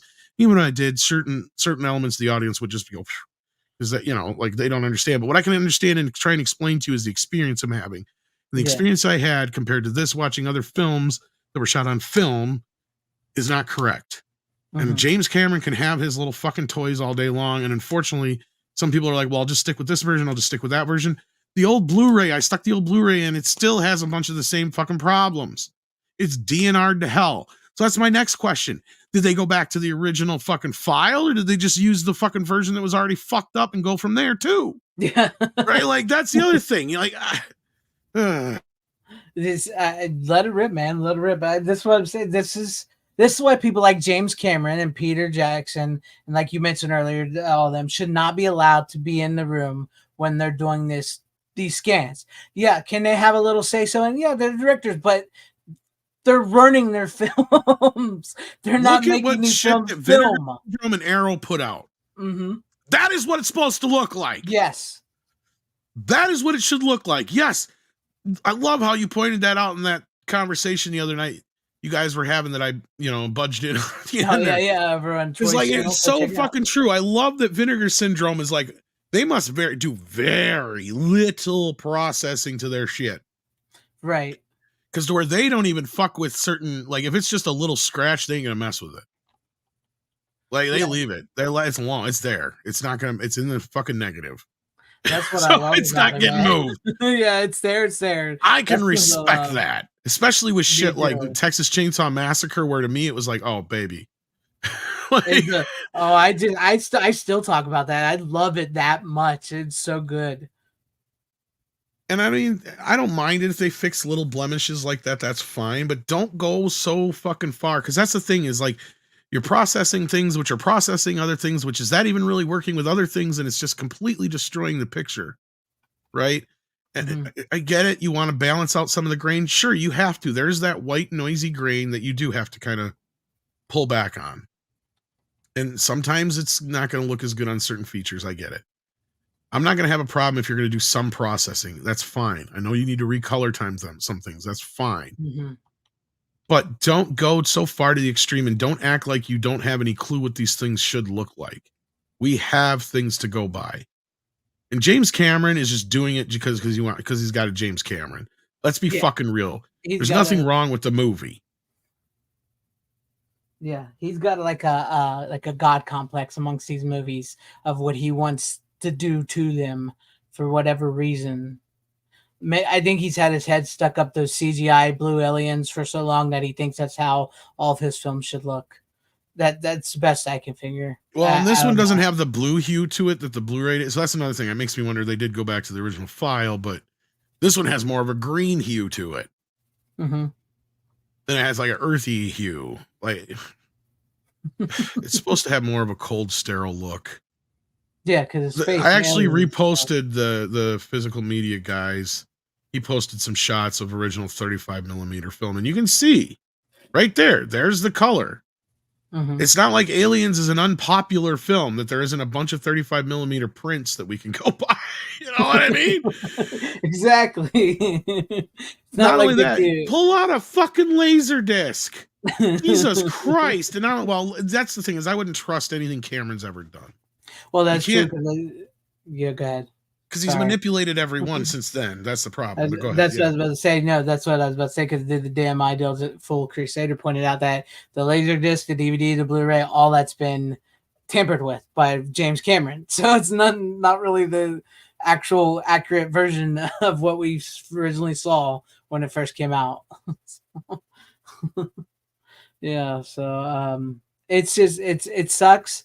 And this is why I said, even like when I posted, I was like, and you wonder why people are hesitant to upgrade to 4K anymore, is because they go online and they hear this discourse of like, oh, okay, I want a 4K, what's a good 4K? And then you have people telling them like these True Lies and all these are great 4Ks, they're still great, but then you do research into them and you see, well, wait a minute, everybody else is saying they're bad, and then it's ridiculous. I think it's very harmful for people who want to do 4K and upgrade and keep that format alive. But like you said, what are they taking into account? They're taking into account that they're sold. People bought them. people are still waiting on them to get them that they ordered them. They haven't arrived. That's how much people, bought them. But at the same time, they suck. So what are you going to do? What are you going to do? Yeah, no, it's 100%, man. Yeah. 100%. And it's a tough thing. And look, if people like it certain ways, like I said, you can turn certain things on your television at home. Right? That's what we're hearing, 4K cinema. And that's the thing, is there's even people that are praising them, that are at least acknowledging that. I'll give that to the few that have. And there's a lot of other people that are going after each other's throats over this thing. That's another thing I wish we could kind of dissipate a little bit, is like, look, I get it. Some people are going to be a little bit more passionate and upset than others. And both parties have great fucking points, right? Yeah. I'm not going to argue, but this is something where it needs to be, a focus needs to be put on specifically Disney and Cameron for allowing this to happen. Cameron needs to be stopped. I'm sorry. These directors need to be fucking stopped. George Lucas, Peter Jackson included. You're ruining your fucking movies. Especially a hypocrite that George Lucas has been, where he can stand up in front of fucking Congress and go, the director should have the right to blah, blah, blah, and preserve his film so nobody else can manipulate it, blah, blah, blah, blah, blah. Little did we know that underneath there was a little asterisk that says, except for the director, who can fuck it all up himself all he wants. No, you had it right the first time in the first part of that, where you're basically saying, like, once these things are out there, they're out there and they're part of the public.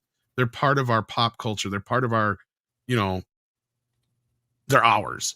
Yes, we owe you as a creative. Yes, we need to pay legally to own them to the corporations or whoever it is, the entities that own them. I'm not going to argue that point. That is sound.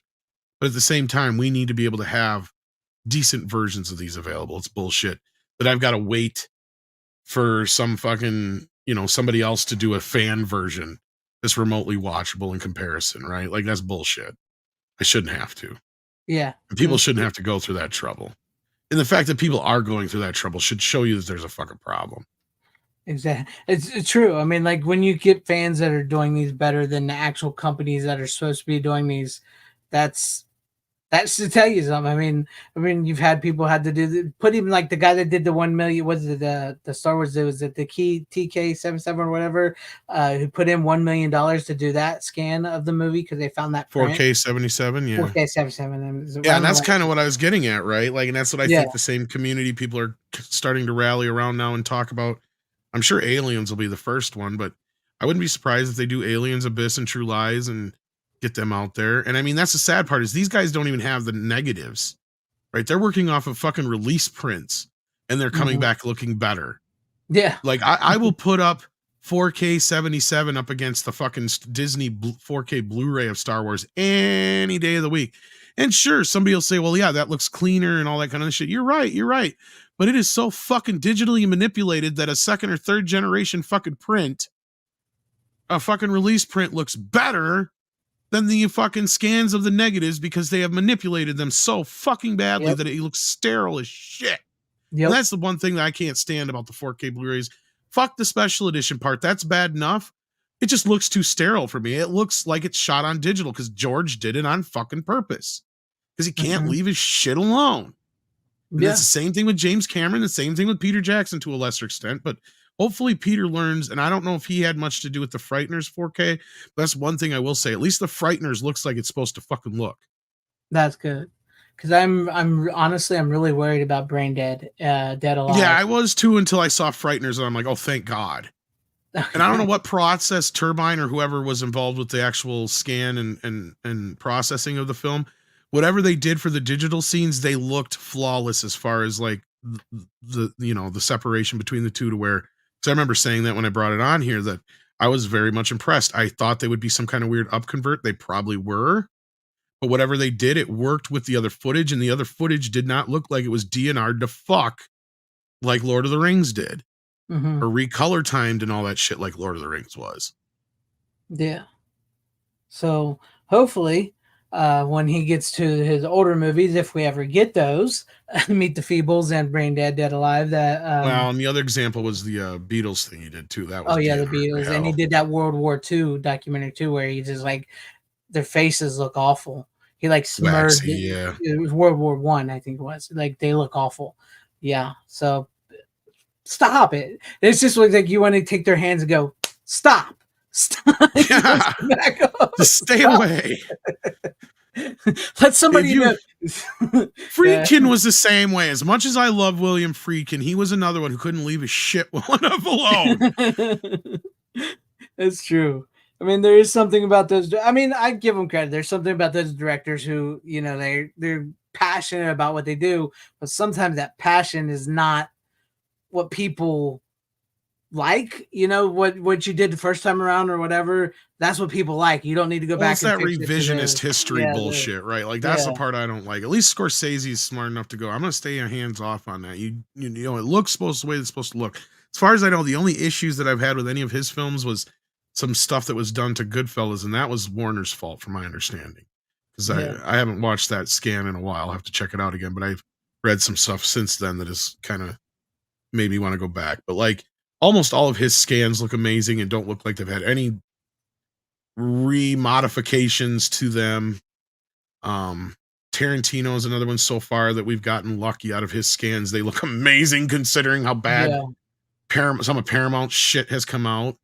Exactly. Of course, Sony we're always lucky with because they do amazing work. I mean, as far as the studios go, Sony hands down has it fucking dicked. They know what they're doing. They're taking care of the shit. They always have. But they've really done a good job of stepping it up. And regardless of how you feel about their box sets, that's where I come in and I agree with the guys who are like, well, we need to at least accept the fact that we're finally getting these on 4K and support the format and blah, blah, blah, blah, because they aren't wrong. The format in the industry in a really fucked up place right now. And I've talked to a couple people involved in the industry that know a few things. And they're like, yeah, we kind of have to back off a little bit on certain things. I'm not going to say that we don't. We can't be as pedantic about everything, but these problems need to be addressed and or the right kind of people need to be starting to get hired by the studios. The mentality needs to be shifted a little bit. Instead of worrying about certain people losing their jobs, those people might need to lose their jobs because they don't have the right people in those jobs. But at the same time, I do like seeing a resurgence in physical media because it might make the studios realize that they have something here that they should nourish and take care of. And we are a group of people who will give you the money. Yeah. Right. We will go out of our way if you give us the right product. And that's why I like the Columbia box set, because even though a lot of those films are not movies I necessarily want, I'm glad they exist.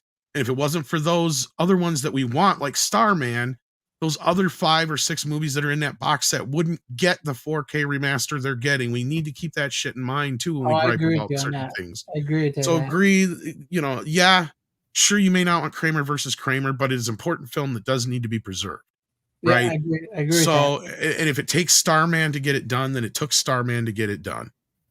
So exactly. It's worth the sacrifice, in my opinion. I agree with you on that because, we could talk semantics about how much we love Vinegar Syndrome and what they do in the movies they put out and stuff, but not everybody's going to want those low grade B movie cult movies like me, you know. Some people's going to want Kramer on 4K, even if we don't want Kramer on 4K, you know. So it's a good thing that they are putting these movies on physical media because it does help physical media. And that's what we talk about here. We want physical media. It's always important to have a hard physical copy of something you love.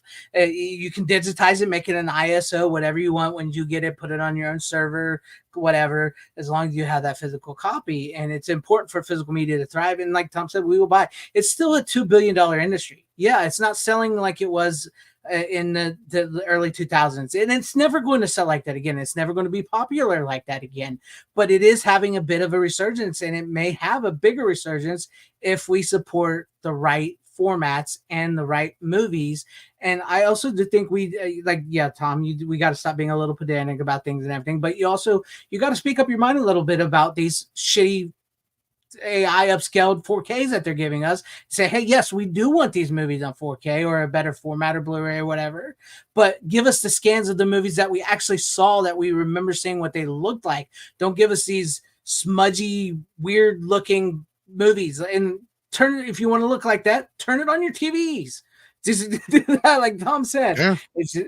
So it's just the physical media is at a weird place, and I do think we have to step up and say some things, but also we have to accept some titles that maybe we don't really want. Well, we don't have to buy them, but the fact that people are buying them is a benefit for physical media.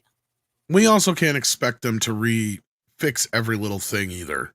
That's another thing. And that's tough for me to say. Mm-hmm. It is tough for me to say, but sometimes certain errors we're just going to have to let slide compared to the bigger ones. Yeah. But real quick, I did see this. Scott Hughes, according to Tom, well, that's the wrong one. Where was it? Right here. According to you, Tom, the Cecil B. DeMille, the Ten Commandments look great in 4K, right? Yeah, it looked pretty good. I think they had the negative for that, or at least most of the negative. It was a 3-strip Technicolor from my memory. Really pops, looks really good. But now some people have said that had some issues with DNR, and I'd have to go. I don't think it. I'd have to look again. See, it depends. Because a lot of earlier films to me, I saw on a completely different television setup than I have now, and now I'm noticing things I didn't notice before. So, yeah. Mm-hmm. Oh, well, I didn't even have Dolby Vision before on my older television, so yeah. But I agree with you. I do think physical media is at a weird place right now, and for it to thrive, it's going to take people like us to speak our minds, and also some of us are going to have to accept some titles.